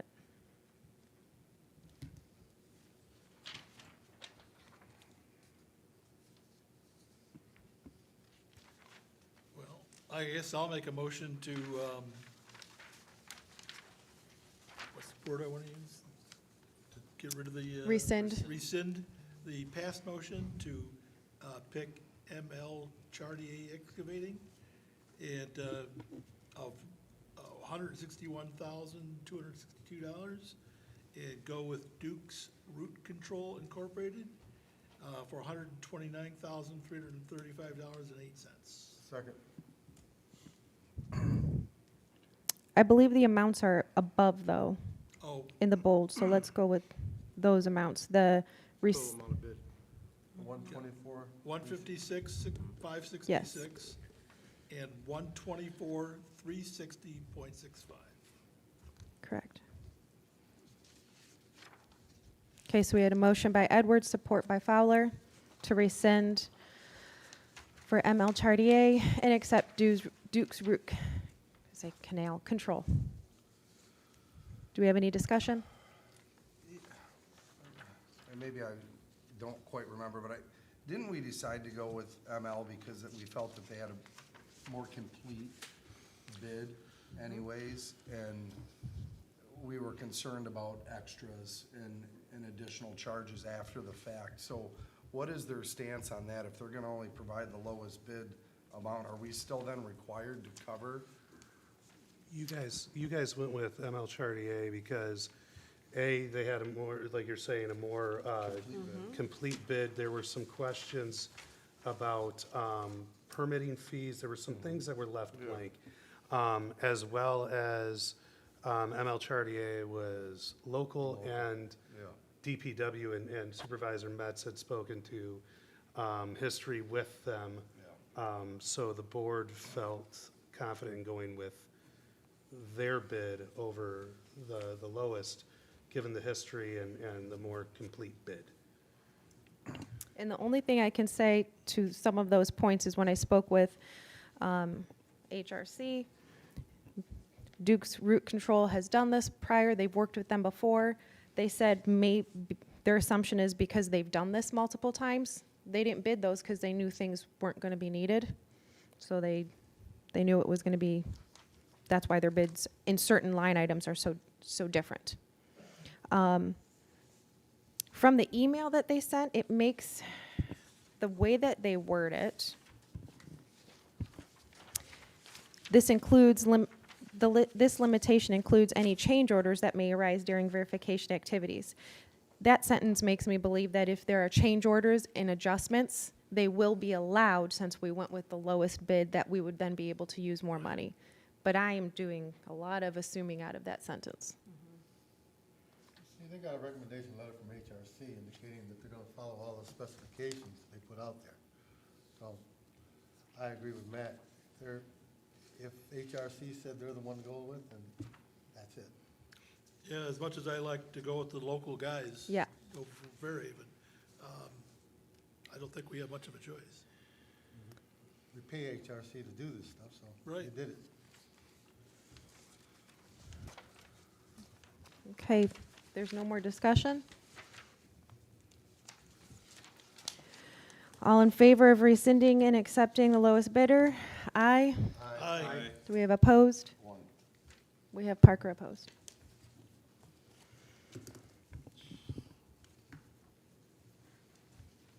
Chief, if you could come on up.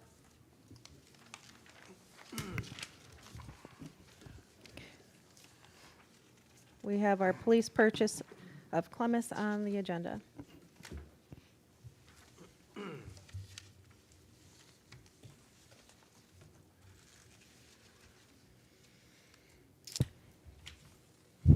You have Chief's complete report, speaking on it from last month. Here it all is in our numbers. Do we have any questions, discussion? It was very thorough. Would you like to say anything? Stand by what I said last time. It is the gold standard. Will move us into the 21st century as far as digitizing everything. And as it turned out, it was actually less expensive than what we currently have, once all the buttons of what we currently have are turned on. That's all I have, unless you have any further questions about it. I'll make a motion to allow the purchase of the Clemmis management system in the amount of $43,537.92. Support. We have a motion by Care, support by Rousseau. Go ahead, discussion. Yeah, do we need to approve at this time the yearly cost also with that? Probably after the fact, or can we just lump it in with it? I believe it includes it, the first at least. It And then our includes the first renewable, we year. will have to, we will work it into the budget, knowing that we have that coming. The first year is included in The that. first year with the 43. 13.4, yeah, and then Yeah. the 10.6. Yeah. Yep. after that. I do have a comment to make as we move into this in consideration. Our police department is fabulous. They do an awesome job.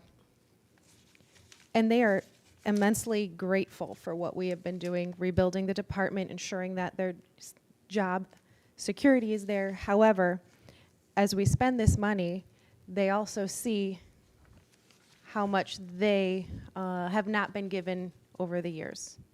So as we move into securing the equipment of the job, knowing that we have negotiations coming up within the year,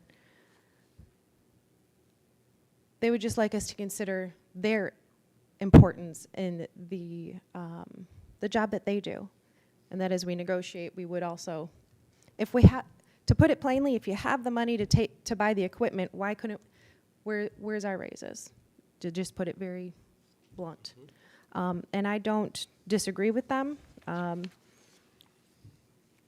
We've had conversations, Chief and I, and we can't come in here and say that the department is, our equipment is breaking and we won't be able to do our job, and then give raises if the equipment is broken, you can't do your job. Need to secure the department, make sure that they have working equipment, make sure that they have the proper equipment to protect them. But then I would also like it to keep in our minds, the next step forward now is taking care of our employees that work for us. And this is just a statement not just about police, but across the board. Well, I think we should be competitive. Yes. Unfortunately, that. this is why we are not competitive, and this is why we struggle to get employees. Can I add something to that? So you talk about competitiveness. You're absolutely right. And I've been working for weeks on this. We have a meeting coming up Thursday night. I intended on addressing this at that meeting with facts, numbers, that show that we are so far behind. These men and women who are saying, what about me? What about us? They're not wrong. our starting wage for a police officer in Romeo is $44,000. The top wage is $64,000, and worse off, $44,000 is the top wage of our dispatchers. Think about that number. $44,000 is not that far off the federal poverty level for a family of 4. In my research and all the contracts that I've collected from many Southeast Michigan agencies, they're $15,000 to $25,000 below what is Southeast Michigan industry standard. And that's after subtracting the things that you have to consider, like what those agencies contribute to their pension or their health care. You subtract that out, there's still $15,000 to $25,000 behind. And I say that trying not to minimize what every other employee of the village is also suffering. So I just wanted to say that in that as we make this purchase, and come Thursday, when you see the reality of where we are, not go, well, I wish I would have known that before we spent the money on Clemmis. The money is there, we have it, this is needed, we have equipment that won't work if we don't get this, kind of have to do it. But I want us to also consider if we can find the money to give the proper equipment, then let's also find the money to give the people that take care of us proper pay, living wage. Not only take care of us, but insulate us. I agree. So, is there any more discussion, questions regarding Clemmis? Can they do their job without it? They've been doing it for decades. Will they be safe without it? Efficient? Well, absolutely not efficient. It's not efficient. What they're doing now is not efficient. Right, so It's my, not efficient for anybody in the building because it's not digital. Everything is a hand carbon copy. Even satisfying FOIAs takes a lot of time for somebody to go through and dig paperwork out and rifle through it, and then have to translate handwriting. right, So it'll be more efficient at just about everything that they do. And included in this package is the replacement of the computers and the modems and the hardware, that some of it is not working. In addition to, as I stated last time, the camera systems that we purchase for inside the cars. The body cameras are in service. The Axon mobile cameras, they're in the basement. The current platforms in the cars won't support them. right. So, and I have talked with you personally, I've read this thoroughly, and my point is, I don't see this as something that's optional. I don't see this as something we are choosing to buy for the police department because we think they'd like it. So, what we're investing in is not optional. It's very, very important. And not to diminish wages and benefits and pensions, but it's sort of the chicken or the egg, and we have to have these things. So I hope that the officers understand that we don't see this as optional. We see this as... not a luxury. Pardon me? It's not a luxury. No, Well, it's I gave not. you We my- see this as necessary I gave for you them, and my we are... 1 month assessment when I did my 1 month analysis, and I came back and talked to you about the foundational things that we need, and this is the last one. Yes, ma'am, these weren't wants, luxuries, they were needs. The camera systems, the computers, and finally this. So yeah, I agree with you. At the same time, if I'm being truthful, taking some abuse and some misplaced anger at the hands of my staff for exactly what Madam President said. It's not that they don't appreciate the equipment that allows them to do their job more efficiently,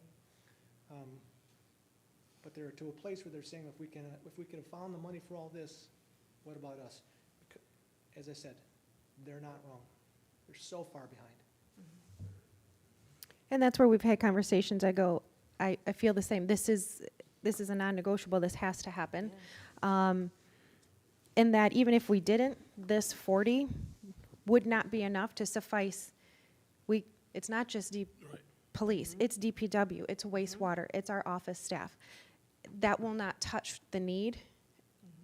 So taking care of what we can now talking about what we need to talk about on Thursday and planning an appropriate budget for next year and then moving into the contracts, that is how I feel the steps will fall in line. Agreed.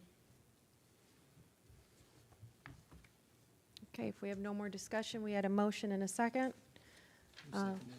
Rosso. Trustee Rosso. Motion by Care, support by Rosso to approve the purchase of the Clement system as presented by Chief.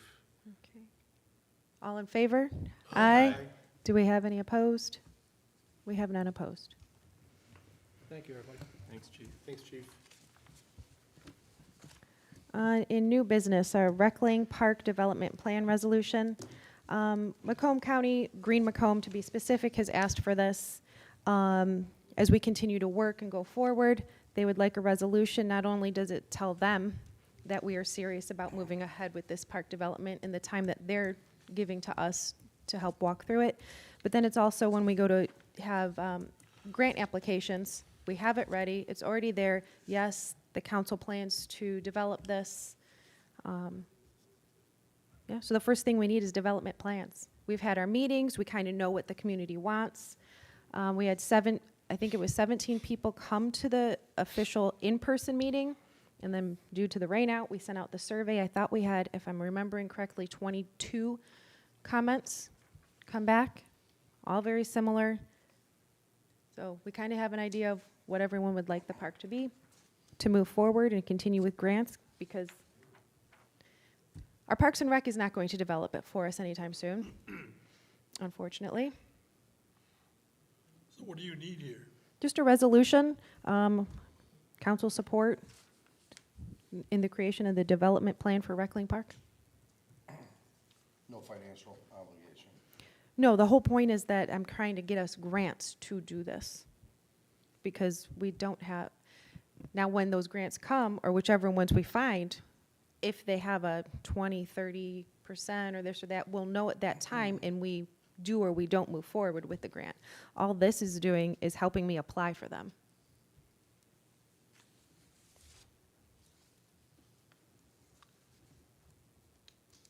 Well, I'll go ahead and make a resolution. Not sure totally how to word it here. If you want to give me some words here. The village council, a resolution of the village council declaring its support, basically the sentence, in support. Plans for In the the- Reckling yeah. Park Development Resolution? Yep, and creation of a development plan for Reckling Park. That's my resolution. Support? Thank you, Matt. Resolution by Edwards, support by Bartholomew. Do we have any more discussion? What's the next step after this? Are we still kind of working with like a citizen task force or getting more inputs? Obviously, we can now apply for grants. Well, in going after grants, the first thing I want to know is, is there been citizen involvement? So we've checked that off. Now they want to know that the council actually wants to do this, because what is the point of going through, giving you a grant if the council doesn't even want to develop this? So we're going through those steps. The next is going after the grants.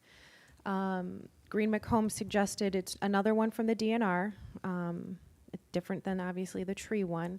I'm trying to one of them was something passport and another, I can't remember what it's called. Either way, we've done the steps to apply. Now we need to apply, Right, okay, thank you.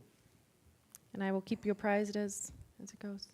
All in favor? Aye. Aye. Do we have any opposed? Okay. Our CDBG funding, we have $2,500. The page I have in here, I just went through and grabbed what we had last year and what we had done last year. I know these are turning point. They always come. I think this is the first year that I haven't seen turning point at a meeting. Again, we can just divide to who did attend, but I just wanted us to have an example in here of what we did last year and the other places. McCrest, that is well within the community. So, There's one that we have to, right? yeah, I believe Chore, I remember in the past, Chore is set, I swear by the state that we have to give them $500. But Clerk Lucero being new, me not really being the one that does that, it's kind of going, I feel like that's what we have to do, but we'll have to verify. We have a new nonprofit in the village as well called Romeo Open-Handed. If any of you have heard about them or experienced them, they accept donations of clothing for infant to age 18, which would include adult size. And any family can come, no questions asked, and take what they need for their family. And they've done coat drives and boot drives, and they are operating completely by donations, and any advertising or anything material-wise that they put out to the public is coming out of their own pocket, even though they are still a nonprofit. The people who developed it are paying out of their pocket. So if not this year, maybe next year, it might be something to consider them on the list, because they have been well utilized by our public schools in Romeo, by many, many families. Don't who need they help. fill out an application for it? It's not like we just decide who goes on this list. I thought people actually No, apply for the money. not, These are the funds that the village is allowed to dole out. I know that we have in the past, but I thought those people at one point, at some Requested. point, requested it, made a formal request. I mean, it's not like we just sat around dreaming people up. Yeah, how do we know this? they're No. eligible? Yeah. So I There's- think you might want to let them know that maybe for next year, they might want to make a handwritten or come here and do a presentation, like the people here have, and make a request of it so that we can put them on the list. Like the Turning Point make a request? I've I never didn't heard of receive it, I didn't receive it. we did not Oh. receive one, but they, They every year, have a they're rural always, Methodist church. They came last year, I For think. free. And- So and not they- everyone on this list this year currently requested. no, they did. this is last year's list. I'm giving it to us for reference because I literally have nothing. And my point was, and I said, if not this year, consider for next year, this organization. Well, and we can know from this list, these are places that do service Romeo residents also. Yep. Whether you guys literally want to divide it up the same, I'm leaving that up to. Well, and anybody new, they have to be on, real quick, just to answer trustee Edwards' question. I just looked it up. Macomb has a eligible list. You have to go through them and be on their list. And all these individuals, all these organizations on this, what you were provided, are on this list. So if it is a new one, I would suggest advising them to reaching out to Neighborhood and Housing Development through Macomb. Sorry, Madam President. What is Care House again? Do we remember? I believe, if I'm remembering correctly, is Care House the one where they take Tell you what. adolescents of domestic violence and they talk to them in that Yeah. comfortable, instead of an interrogating environment? Does that sound, okay, Chief is nodding, I believe that is the one. And they usually come also. I feel like somehow this Right. year, things got, even though we posted it in the paper and did the things, somehow it got, I don't know. Yeah, 'cause the only two that showed up were Samaritan and, I'll make a motion to appoint the Community Development Block Grant Funds as presented. Is that it? Second. Yeah, as presented. I mean, if you want me to read through them, I can read through them, but Not necessary. yeah. Motion by Parker, support by Care. Do we have any more discussion? no, wish Okay. we had more money. Yeah, so do they. All in favor? Aye. Any opposed? There are none opposed. So, Interfaith caregivers, $100. Wish we had more.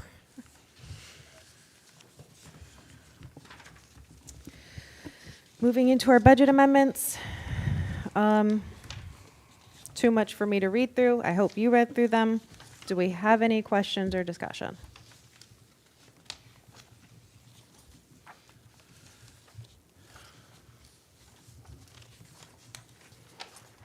It's a lengthier, this is something that we do quarterly, Yep. catching up. when I got it, I went, really? And then I went back to last January, like, oh yeah, we had pretty much the same amount, so, it's just how it goes. Do we need a motion? Yes, please. I'll make a motion to accept the budget amendments as presented. Support. We have a motion by Edwards, support by, geez, I'm gonna say Fowler, Parker. Do we have any more discussion? Okay. All in favor? Aye. Any opposed? Yes, one opposed. One of Fowler is opposed. Moving into our DDA budget amendments.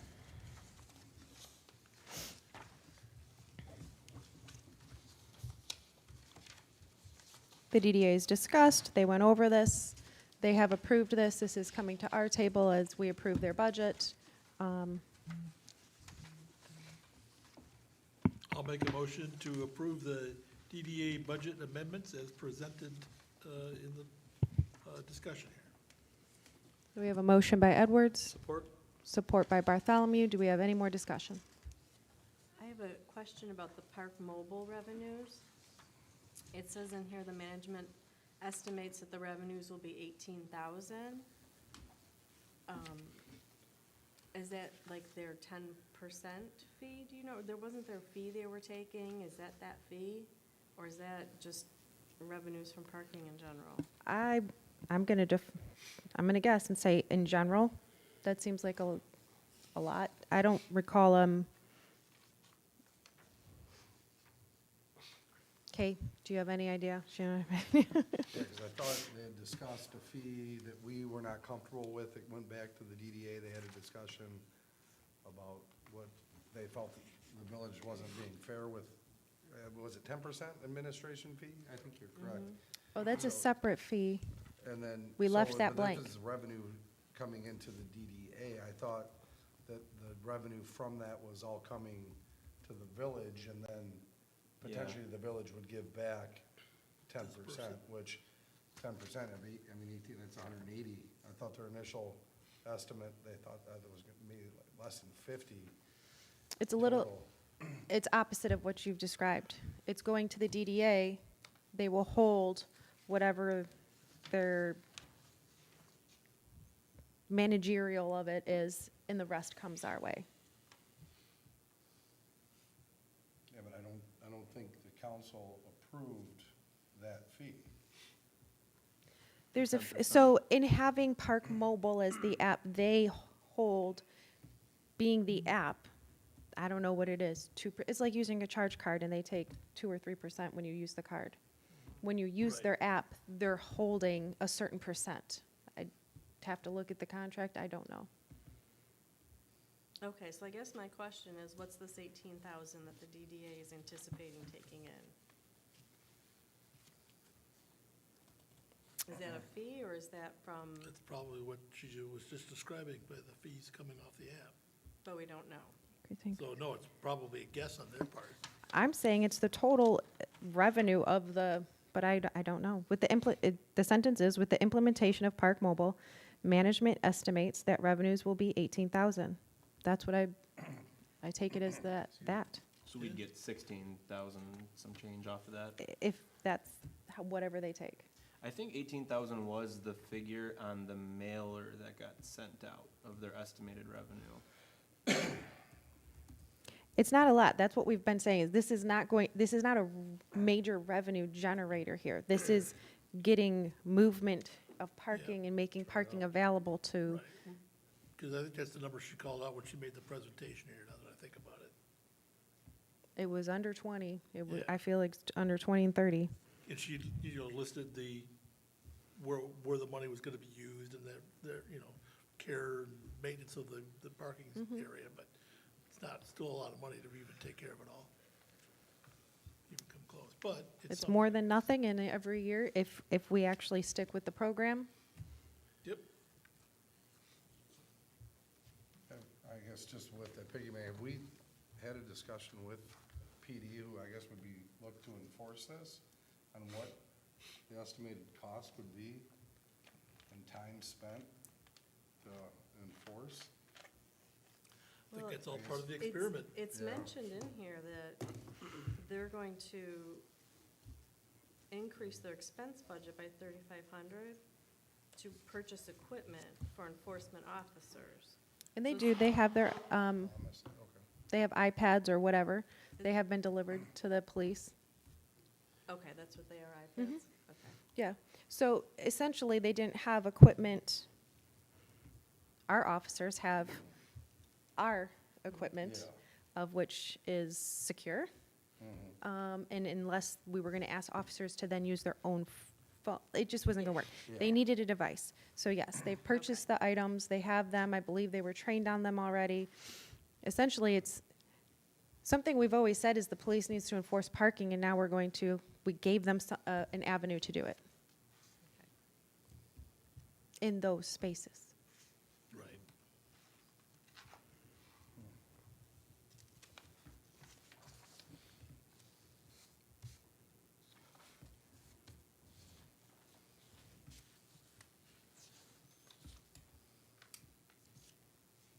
So we have a motion and a second. Do we have any more discussion? So we had a motion and You a have a second. motion, I don't know if it got Yeah. a second. I thought Bartholomew, was it? Did we? I made the motion, so I don't know. I'll second. Did you catch it? Yeah, the computer shut down, Oh. but yes. I'm working back while you guys are talking. Well, yeah, there was a second, because we wouldn't have went into discussion without it. But Maybe it was Nathan. I don't remember. if neither of you care, okay, Let's rewind that. good. All in favor of the DDA budget amendments? Aye. Aye. We have any opposed? There are none opposed. I can ask for those clarifications, though, at the meeting. Our audit report, went over the audit, just a motion to accept the audit report.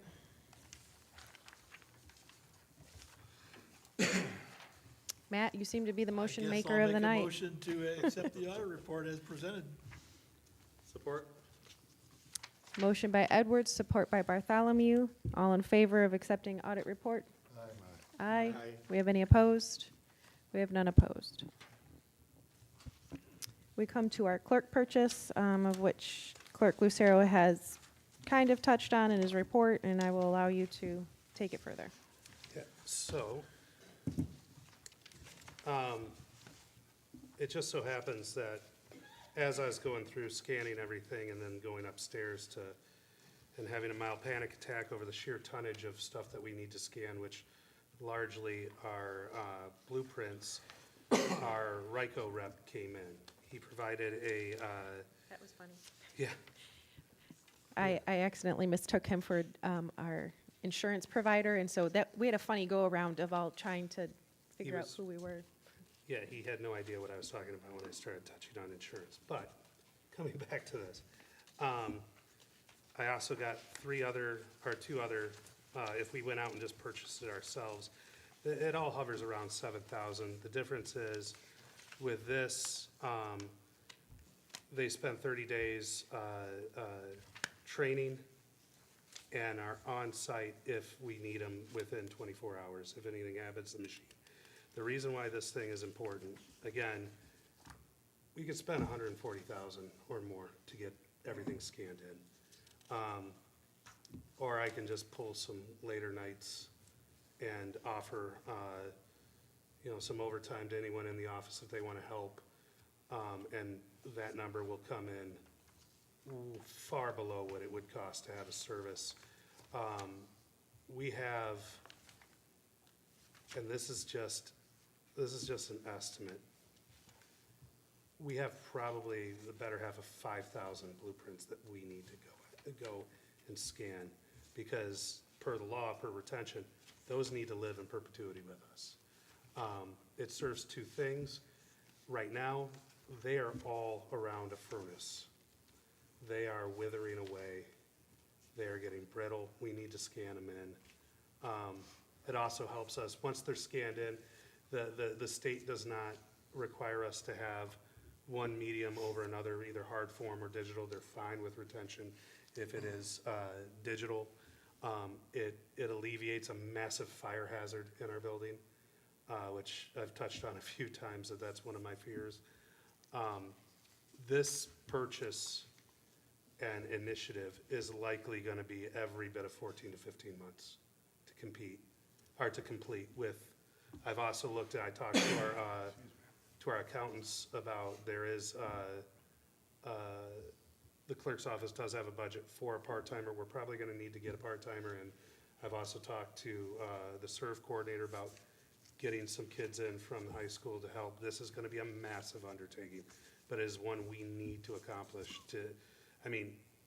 we have all of the blueprints, but we also have an entire room dedicated to things that have been done, such as this structure, what's happened back here that need to be scanned in, that are literally, President Bozansky and I have gone through some of these documents and are literally handling them with kid gloves. Every time you hear a pop as you're opening it, it is, oh my God, did it just break? We need to get these things in at this point. So I am coming to you guys asking for you to approve the purchase of the scanner for the amount of $6,893 or $6,893.97, so that we can start to preserve a little bit more of our history and not be on the precipice of losing everything. Yeah, fire or water, Yeah, it doesn't considering, matter what it is. considering it's our gone. almost So I'd like to make a 25-year-old roof. motion to approve the clerk's purchase as presented. The white tech? Talking about the white tech? Yeah, the first one is, the other two were just, so you guys have an idea for what they cost and if you wanted to go that route. But yeah, through the quote from Applied Innovation. Applied Innovation, yes. Yeah, that's the our one. RICO rep. A motion to go with Applied Innovations quote. Support. We have a motion by Bartholomew, support by Care. Do we have further discussion? Is this something that we could build into the upcoming budget for next fiscal year? Because I believe looking at that line item, didn't we just already exceed what was currently budgeted for with the general and I forgot the exact line item, but with purchase of the desk and stuff like that, didn't we just exceed what was currently budgeted? I don't think we exceeded, when I went through the budget with our accountants, we're actually under budget for my office because there was a lot already allocated for my predecessor in terms of, insurance, like benefits. So we're coming in way under that. As far as the other items of what we're over, I think, are you thinking operating supplies? Yes, thank you. I don't think that's with our stuff, because that's, Year-to-date, 121% of the budget that used. that was stopped in June. So that's a snapshot of July to June last year. So our fiscal year, our '23 fiscal year, which would have been 22 July to, are you talking about the budget? Are you talking about the, Yeah, the revenue Yeah, I and think expenditures. Yeah. oh, I thought you were Today. talking about the audit. Yeah, Mm-mm. yeah, I just don't have it open, thank you for pulling it open. Yeah. I mean, I certainly- think it's a needed purchase, I'm not, Yeah. but if we could budget that, work that into the upcoming budget, I Right. think would make more sense, being that we've already just exceeded. Well, in explaining a little bit further, because we budget by department, the answer that Clerk Lucero gave you is because we don't do it by line item. Yes, we might be over in that item, but because in that department as a whole we saved, there is monies available. That is why that statement. Have you looked at previously owned or refurbished? Do we have to have brand new? So previously owned or refurbished comes with previously owned or refurbished problems, right? Yeah, but a RICO And no rep training. No.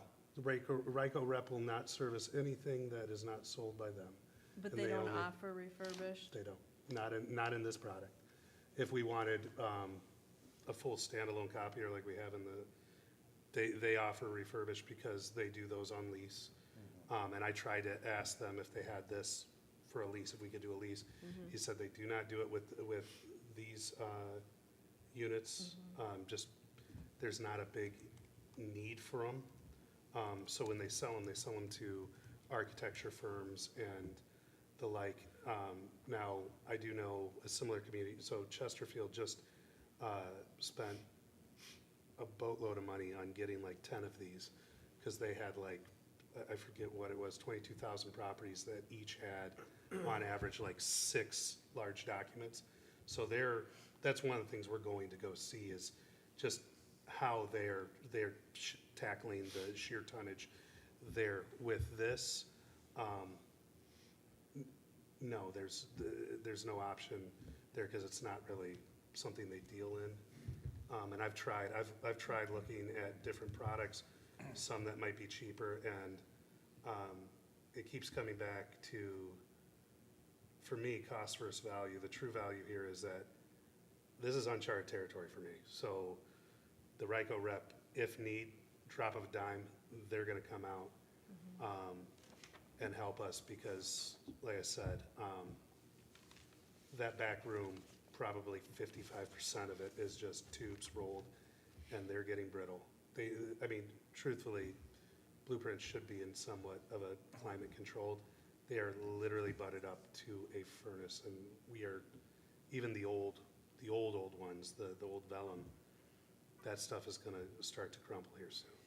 So in the meantime, because I hear your urgency and your concern, and in the meantime, I know it sounds simple, but can't we shift them away from where they're at? Because you keep expressing this fire concern, and if we're leaving it, we're acknowledging So- there's an issue, but not There is no, attempting to. so to go back to that,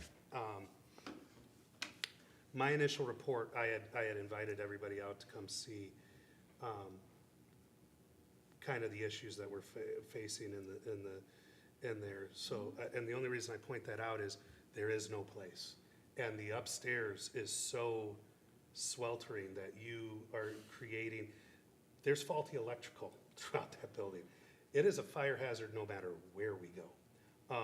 And since it's sweltering up there, I mean, we had moved President Poznanski up there so we can have our payroll person have an office that is secure, because those files need to be secure. But there's just nowhere, if I keep it upstairs, it's still a problem. But it's not next to the furnace, at least. If it's not next to the furnace, but it's next to bad electrical everywhere. Like again, when I go back to what keeps me up at night, that building is a problem.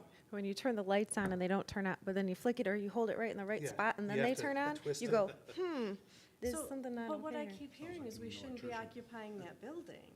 I mean, Unless- if it's this serious, that Correct. moving paper across that upstairs floor isn't gonna help, and electrical is that bad, but yet we're asking people to go work in it every day? Which is some of the issue why I said in my initial report that we have serious workplace violations, fire concerns, OSHA concerns, and all due respect, trustee, it seemed to fall on deaf ears. It is an issue, and I keep saying, and I brought up at the special meeting, the chief of fire came in and listed out all the issues, and I listed those out. So I am, and apart from coming to you guys, and I am investigating into infrastructural grants, and we've found some, but it takes a larger conversation with this board at another time. Unless you guys want to sit here and say, yeah, we're going to commit $1 million to that building to make sure that it is 100%, and it might not need $1 million, but you are going to have to top down that building, go through everything. So I am much like the discussion with the employees, doing the best I can right now, what I can handle right now, which is if it exists and it's a safety issue regardless, then let's get it scanned in as quickly as possible. So if worst-case scenario comes to pass, we haven't lost everything. Because aside from, like I said, top down, doing everything in that building, completely renovating it, which is, I'm trying to get budget items and infrastructural grants to look at that. Aside from that, I mean, you could walk into, and Chief could probably attest to this, there are electrical boxes just bolted to the floor that you can kick. No one mounted them, they're just sitting here dangling. They're loose. They're loose. I pulled a surge protector out of one of them the other day. It was melted to it. Okay. And so this building is a problem, but this is what we can address and what we can fix right now without getting into, let's spend a lot of money to take care of this building, which is probably needed, but that's not the discussion right now. No, but here's my point. You want, if this building is in rough shape, and it has not fallen on deaf ears. It Right. has not. What has fallen on my ears is we have electrical issues, and it's not safe, and it's a fire hazard, but let's spend $7,000 on a piece of equipment that might burn up next week because we haven't addressed electrical. So if we're gonna drop $7,000, I'd rather rent Locks Cleaners across the street, move y'all over there, and make sure nobody's gonna fry up. Right, and I I mean, that understand. makes more sense to me than spending $7,000 tomorrow on a scanner, which, according to you guys, is probably gonna burn up because we're kicking electrical boxes on the floor. I know that that building is a $1 million project, I get it, but I would rather have everybody safe and everything out of there and spend the $7,000 on renting something than have something happen and we all knew that there was a problem there. We all knew that it was unsafe. And that's what I'm hearing, Right, is that it's not safe, you shouldn't be in there, and that's concerning. as it should be. So why don't we face that? If that is the real, I mean, we're hearing it repetitively, why are we asking you to go in there and work every day? So what I would also say is, it's still, so, yes, there is a world which both are true, right? It is unsafe, but we also need to tackle our history and our problem with all the documents. So, as where it would be easy to say, we're just not gonna do it, we need to look at another building, and that may be something we need to do. But that still does not address the current issue and need. We have no place to put those documents. They're just gonna continue to live in perpetuity in a bad situation. And even in the environment, let's say nothing burns up. Let's play devil's advocate that way, that we don't have an issue with electrical, and we don't have any of the issues that exist in that building. They are still in an environment where they are daily dying. And I don't deny Yeah. that, but if we're gonna spend $7,000 right now, is that the best, safest place to put it? Or do we get an electrician out there to fix the boxes that are on the floor? Like, I think there's, do there's a we- world where both exist. You can do both at the same time. or do we go to the library and say, do you have a room we can store our archives in until we can address what we do with them? There's gotta be other ways to solve this and address the safety issues. That Because I'm brings up having a I'm hard sorry. time, what was that? No, just go finish, sorry. I mean, I'm having a hard time in my mind spending $7,000 that we don't have, but maybe we could budget for next year on a piece of equipment that if you listen to our meetings, is just gonna burn up because the building is out of code and the fire marshal doesn't want anybody in there. I can't reconcile that. I'd rather everyone be safe and those files be moved to a library or somewhere else safe and get a handle on things. Not only are you losing sleep, but we should be as well, listening to what's being said by both of you, how terrible it is there. Right. You also run into the risk of every time those are touched, every time, they will fall apart. So that's why I'm trying to, so there's multiple aspects here, right? Yeah, Like, I get it. not only are they at risk of, we're just at risk of fire hazard and hazard and losing them, but every time they're moved. Like when I was going through them with the RICO rep and I was touching them, a couple of them were just breaking apart. So I get where you're coming from, and like I said, I think there is a world where both can be true, and we probably should look at both directions, heading in both directions at the same time, because we need to preserve every document we have, we need to preserve it. There is no other record of them, like some of the records that President Bozansky and I have found with issues that we were looking up in terms of the cemetery, our own engineer didn't even have as big of a file as we did. So some of these files, this is the only place they exist. That's it. So that's why I'm saying, yeah, we might burn up tomorrow, yes. But we still need to work towards getting them scanned in and getting these, I don't think that is the argument to not do anything until we can figure out a different spot or another place to store these things. For me, it's we still need to jump on it and get these things scanned in for as long a period of time we have. If we burn up in 2 days, at least it's 2 days more of scanning. But I'm more worried about the people in the building. no, 100%, that is my What is concern that? too. I'm just gonna, Go ahead. what's currently happening? You said you've done some already, and Yeah. then what's the plan then? Are we just destroying these documents?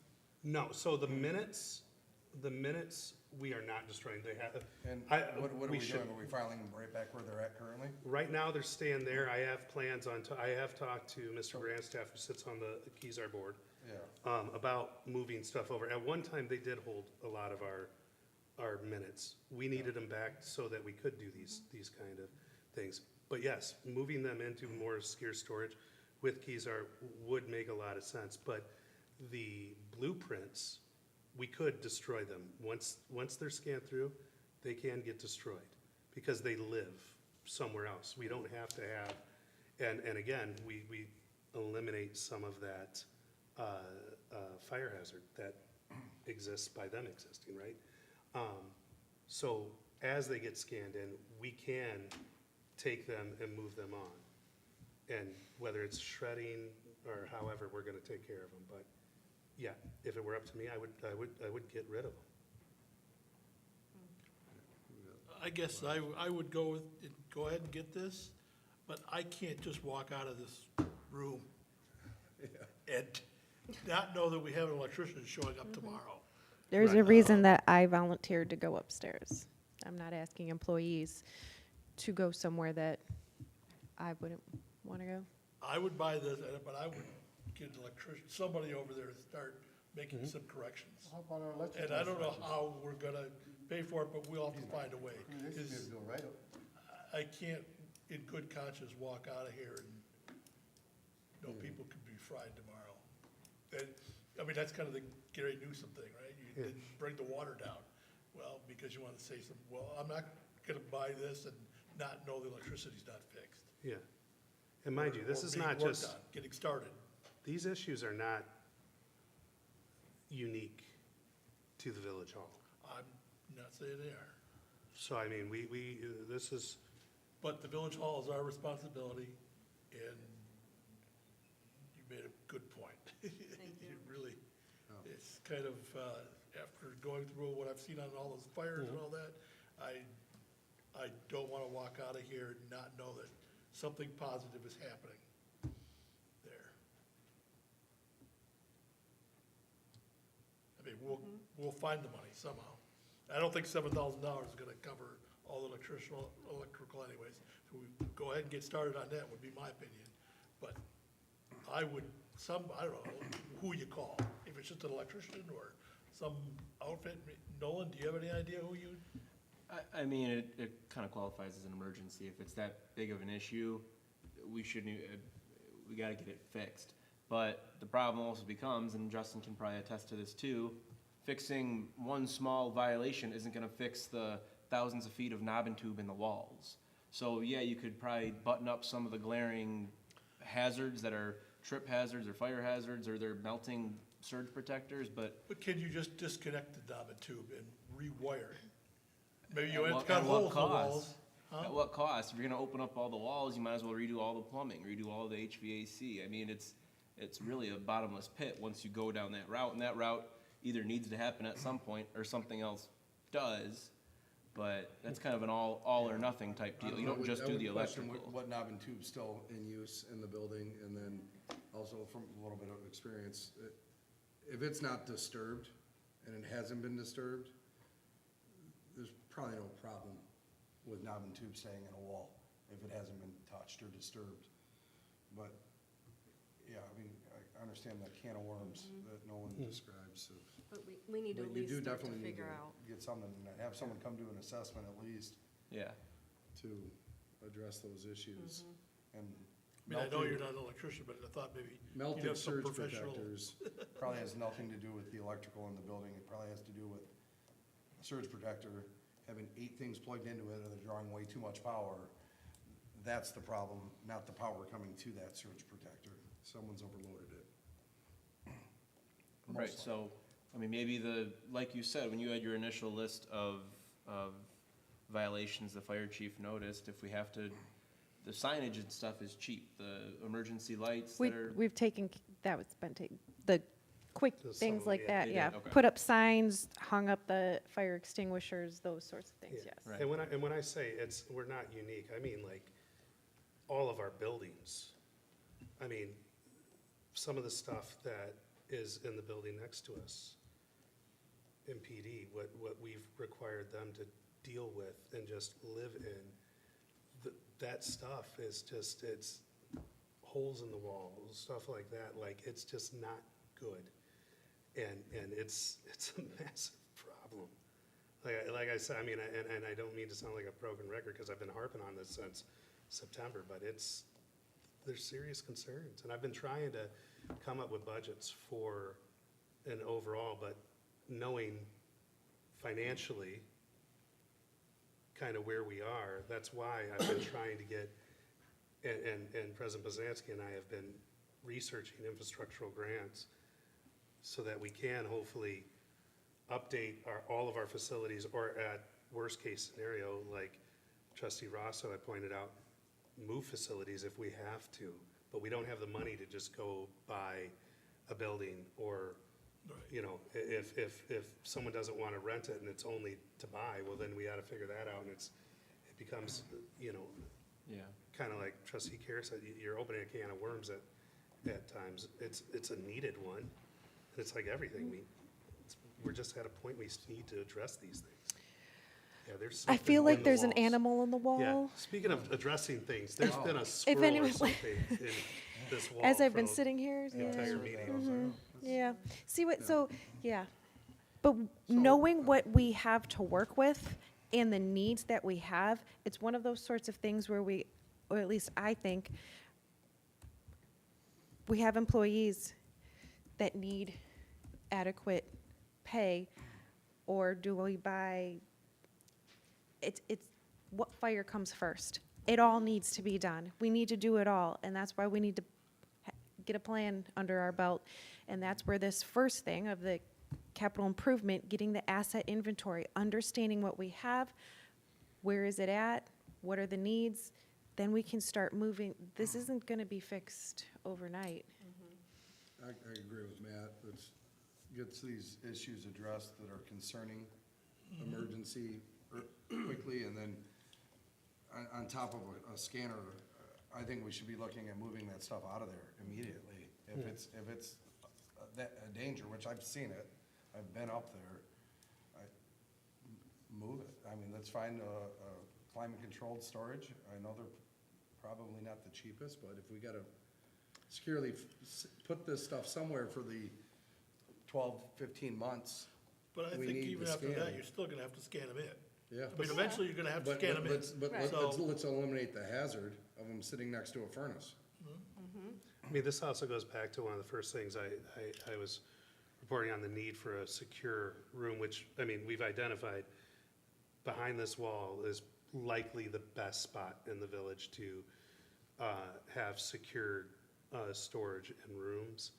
And it might be as simple as that. We get a quote, build these out and just secured access storage, have everything housed here, including the scanner. But until that happens, the need still exists that we need to at least start working towards getting everything in. Because this is something we'll be using for a long time, correct? Oh, yeah, 12, like I said, like We need it 14 to 15 anyways. months. So, you know, if we can find a spot to move to, awesome, but who knows how long that takes? If that takes 6 months, that's 6 months that we're waiting on not any headway and exposing. My know it's not a point tree. being, Yeah, it's picking our safety and priorities. And if it's that urgent, the way we're hearing it, then we need to do something. I mean, like I said, I've been trying to scream it to you for a while, that Yeah, it is. I appreciate it you is saying urgent. that in having that concern. Yeah. We do. Because similar to police department, we feel like we bring these items here and there's, But I with all underst- due respect, Clerk Lucero never came in and said, our electrical is melting and we want to get an electrician. I mean, I said there were massive security, OSHA violations, workplace violations. That all falls under there without getting into the weeds. And again, I'm sorry, I don't know what I don't know. And if you're not asking me, well, what do you mean by that? I figure you're internalizing it as, hey, this is a serious problem. When I say there's, and my first, my- Jamie, I probably speak for almost the whole board. If you feel that there's a urgency and a immediate threat to life and safety I did of from the people, first report. I respect that. I don't think anyone here has said, don't move forward with finding a solution or presenting a quote and, at all. Yes, I think we all hemmed and hawed about, man, we got to spend this money over in financial dyers. Yeah, I think we were all taken back a little bit and needed more clarification, but I don't think anyone on this board would stop anyone from getting a quote or moving forward with something that's a immediate threat to someone's life, safety, or anything. I mean, if you're telling me there's electrical boxes that are loose on the floor that people can kick,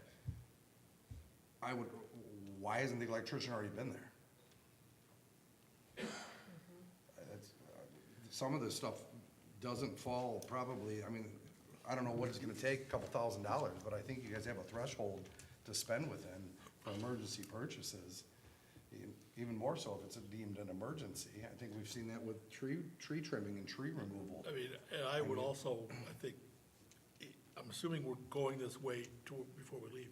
We would have to pass a resolution to give the president the authority not to have to wait to the next meeting for us to If authorize it's an it. emergency, we don't have to Already approve do anything. that, yeah. That the president of the village has to be able to say, yes, move forward.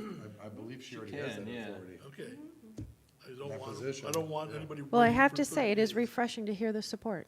It really is. Yeah. Yeah, if it's- And just if to it's clarify, when, not red, I mean, like, not paint color, I mean. so, it's- when I had listed out all or these. color, I don't care, but you know what I mean. You know, I had said I would come up with a budget, and we're still researching, because, again, infrastructural spending, we're trying to find other means so that we're not death by 1,000 cuts in this village. So, I hear you, trustee Parker, but it's also a little bit of, well, is it a hazard? Yes, then we stay away from it for now. We handle the things we can handle, and quite frankly, that, through all the investigation, has kind of been how employees in the village have operated for far too long, is just deal with what you have and figure ways around it to make it fit and live. And we are at a point now that we can't do that. And so, yes, I appreciate the board saying, yeah, no, figure this out, let's move forward. And if the president has the power, then we will start getting people in there to look at it. Because I was under the assumption, all right, we need to figure out the financial aspect first of this and look at what we're really looking at infrastructurally, how are we gonna find that money? So if the board is saying, if it's scary as it is, move forward, get it done, then by all means, tomorrow I'll have 4 people there looking at everything. It's 'Cause it life is. and safety, it's not Yeah. paint and furniture. Yeah, I guess- It's I mean, I whatever didn't is say life and paint and safety. furniture, I said serious workplace violations, health code, fire safety issues.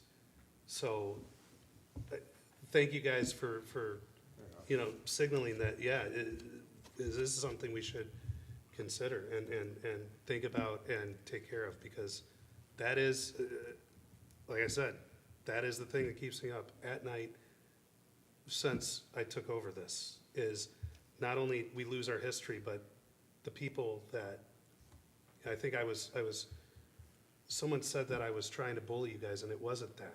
I wasn't trying to bully, I was trying to let you guys know how serious it actually kinda is, and we need to address it. He was saying it was so much,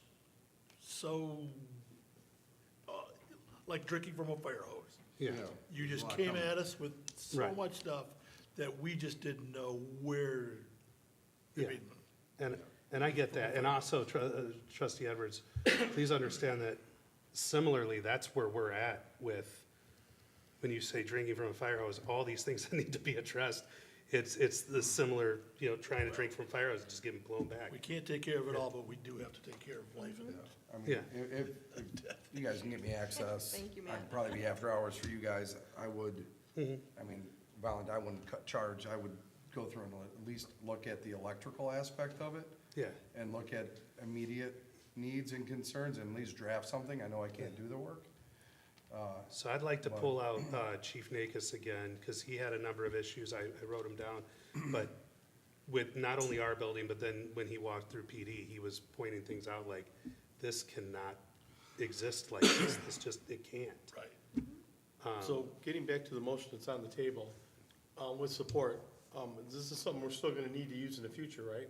The I would say scanner? Oh, go yeah. forward with that. Yeah, I mean, Ms. Wilson has been very good about when she gets plans, asking for a digital copy, but we still have people that come in that did not hear digital copy and just dump 5 huge Yeah. blueprints You on can't it, imagine so, the amount of blue punch we have from Ford over all the years and Yeah, all the it's- things. It's a lot. Like I said, it's tonnage. Circles. To Nathan's point, yes, this is on the table. I really do appreciate the good dialogue. I think it has moved us forward. We have a motion and support. If there's any more discussion on this item. Okay. All in favor of accepting the purchase from Applied Innovations for $6,893.99? Aye. Aye. Aye. Any opposed? One opposed. I'm Fowler? opposed till next budget. Okay, Fowler, 3. Fowler, Rousseau, Parker opposed. Okay, moving in our tree board ordinance, trustee Rousseau reached out on behalf of the tree board, mentioned that they would like consideration of moving members up. I pulled the page out of the tree ordinance, the most up-to-date one, where it talks about the board makeup. Take it away. Yep, thank you. So, the board of 5 people has been working very hard since they've been assembled. And now, and it's been a lot for just the 5 of them, but they've been going along with it.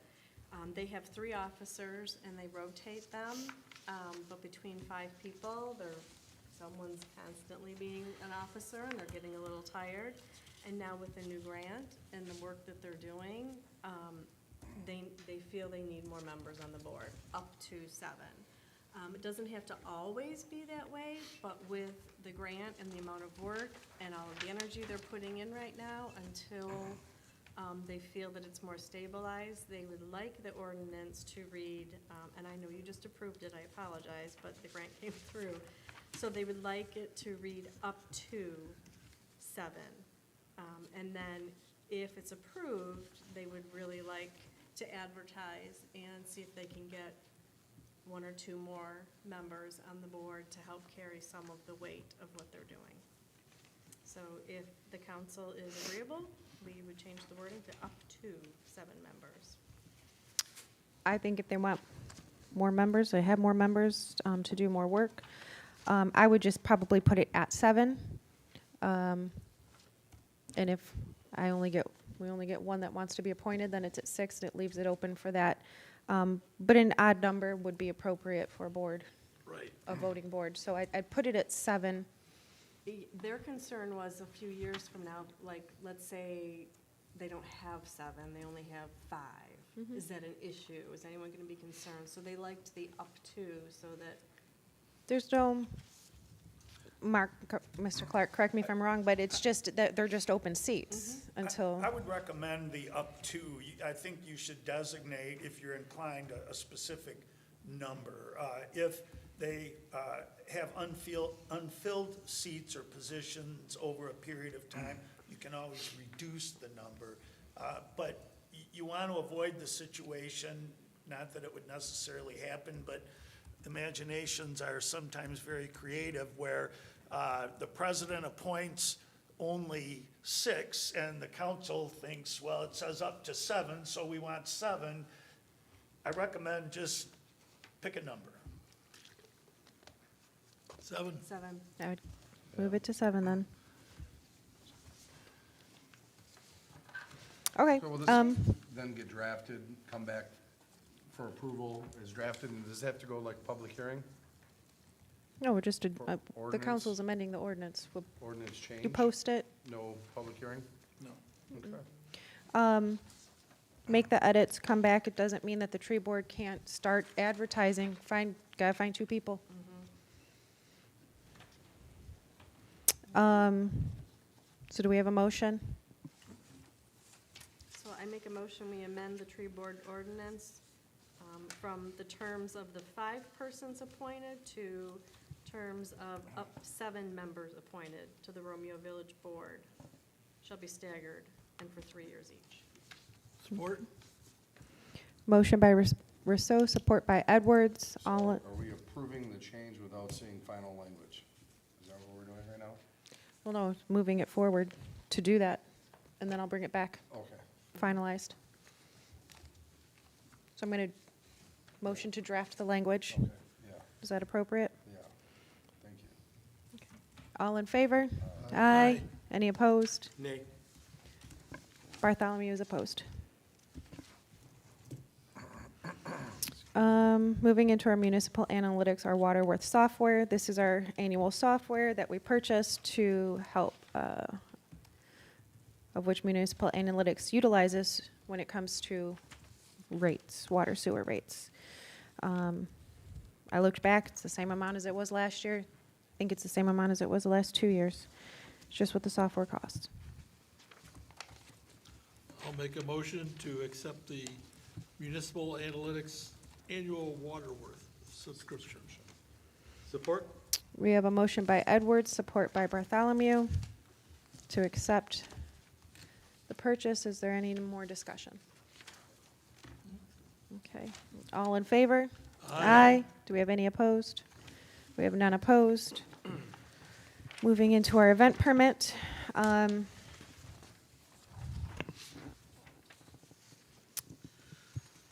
Romeo High School Cross Country would like to, as in Winterfest and past, have had a lot of people ask, is the run coming back? Winterfest is not being held by the DDA. However, if the cross country would like to host and put on the run, we are more than happy to support and be a part of it.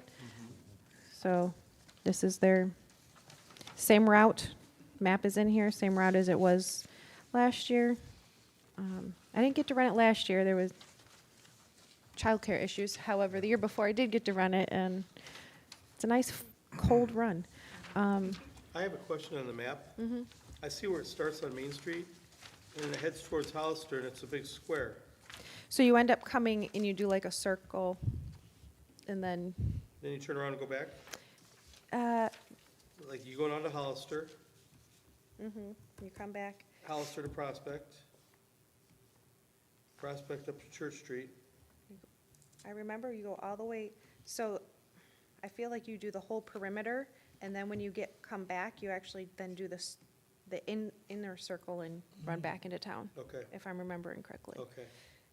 Because I That's all I remember running, you eventually finish on Main Street, running into the Bulldog. So I think Okay, you I do was the just whole throwing off. perimeter, come back in and do that loop. Because I remember coming over Main Street and going, are you kidding me? I thought this was,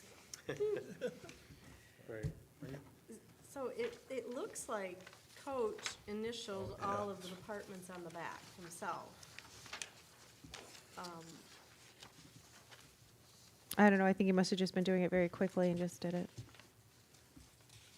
Yeah, there's that, and says he's gonna be using electric, there's no permit attached with this. Was there permit pulled? I'm assuming electric would be a Bulldog speaker, whatever. Yeah, any external power Yeah. source from the, not from a building needs to have the permit and be inspected.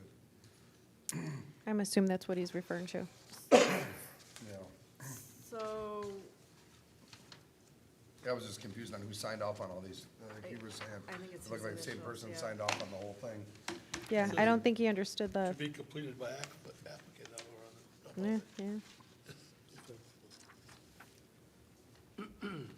That's probably why you got it fixed up. Oh,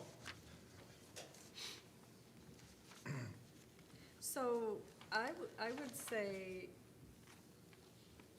I would make a motion to approve this contingent upon getting a more accurate permit. Like, does he need electrical, does he need a permit, and do these people on the back, our different departments need to sign off? So I'd make a motion to approve it contingent upon receiving an actual revised permit that's more accurate.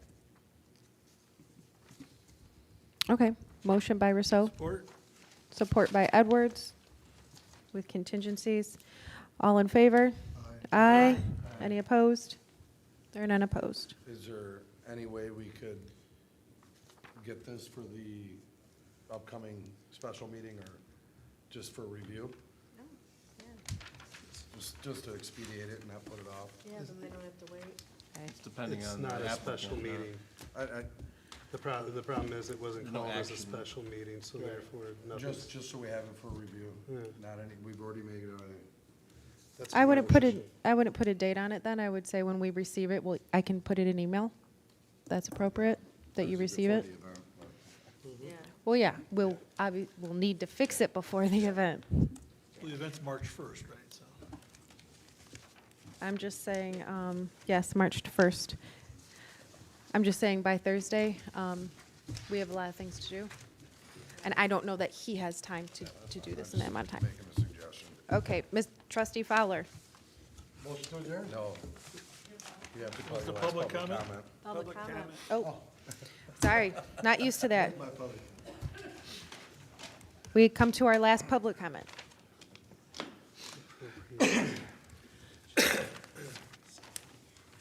Hi, Sharon Smith, 377 North Main. First of all, I think a round of applause for everyone to finally be taking care of our police department. It's been a long time coming, and I've been horrified for months, learning how they needed our help so bad, or your help so badly, so kudos to that. One of the things too, that I always tell some of my friends and stuff back in Massachusetts, and places, Romeo, I said, it's the kind of town that everyone shovels their walks, you know, so it's a little horrified to think, there's a lot of people who don't. But I'm just wondering, our person from the interface was here, or interfaith was here, maybe with what we do send out, we can say, hey, if you're in need, if you don't have the physical ability to shovel your walks, here's some resources, you know, the interfaith volunteers, or even the serve kids from the high school, you know, because they have to do community service, so it might be, you know, worthwhile to put that on. And then, just last but not least, the scanner thing and the electrical issues, I'm hoping that you have the scanner delivered to, like, to the DPW office or something, because you're gonna have a circuit overload. Anybody can tell that, by plugging it at the office, so, anyway. And, yeah, and for all due respect, clerk, when you did your first report, you made it sound like the OSHA, violations were broken chairs and missing desk drawers. So, when I said that it sounded like bullying, that's what I was referencing. Anyway, so, that's it, thank you. Thank you. Anyone? Nope, we got one more. Time him. 3 minutes. I'm back. I got 2 points of clarification. There are companies like Iron Mountain that do storage for records and stuff, and I'm with what Trustee Parker said. I'd move that stuff into some storage place. I heard you talk about giving the president authority, but you didn't make a motion. You have a major liability here that you brought to attention, but you also go on record, and it's being recorded, that, so I think it's, would be a good idea if you made a motion to give her authority to get this resolved, to get it in motion without having to wait, because you got a major liability here, and if something happens, not only in the electrical, but OSHA and anything that comes up, since you talked about it, the liability is glaring, so. If I could, we determined that she didn't need a motion. Well, The I'm just- president doesn't, because the president already has that authority. Well, I'm just To saying. move forward with emergencies. So- I'd be more comfortable if you had something, but, you do what, I know what you're gonna do, what you wanna do, but, you got a major liability. Thank you. Okay. Any more public comment? Trustee Fowler, now. Sure this time. Motion to adjourn. Second. Motion by Fowler, support by Parker. Aye. All in favor? Aye.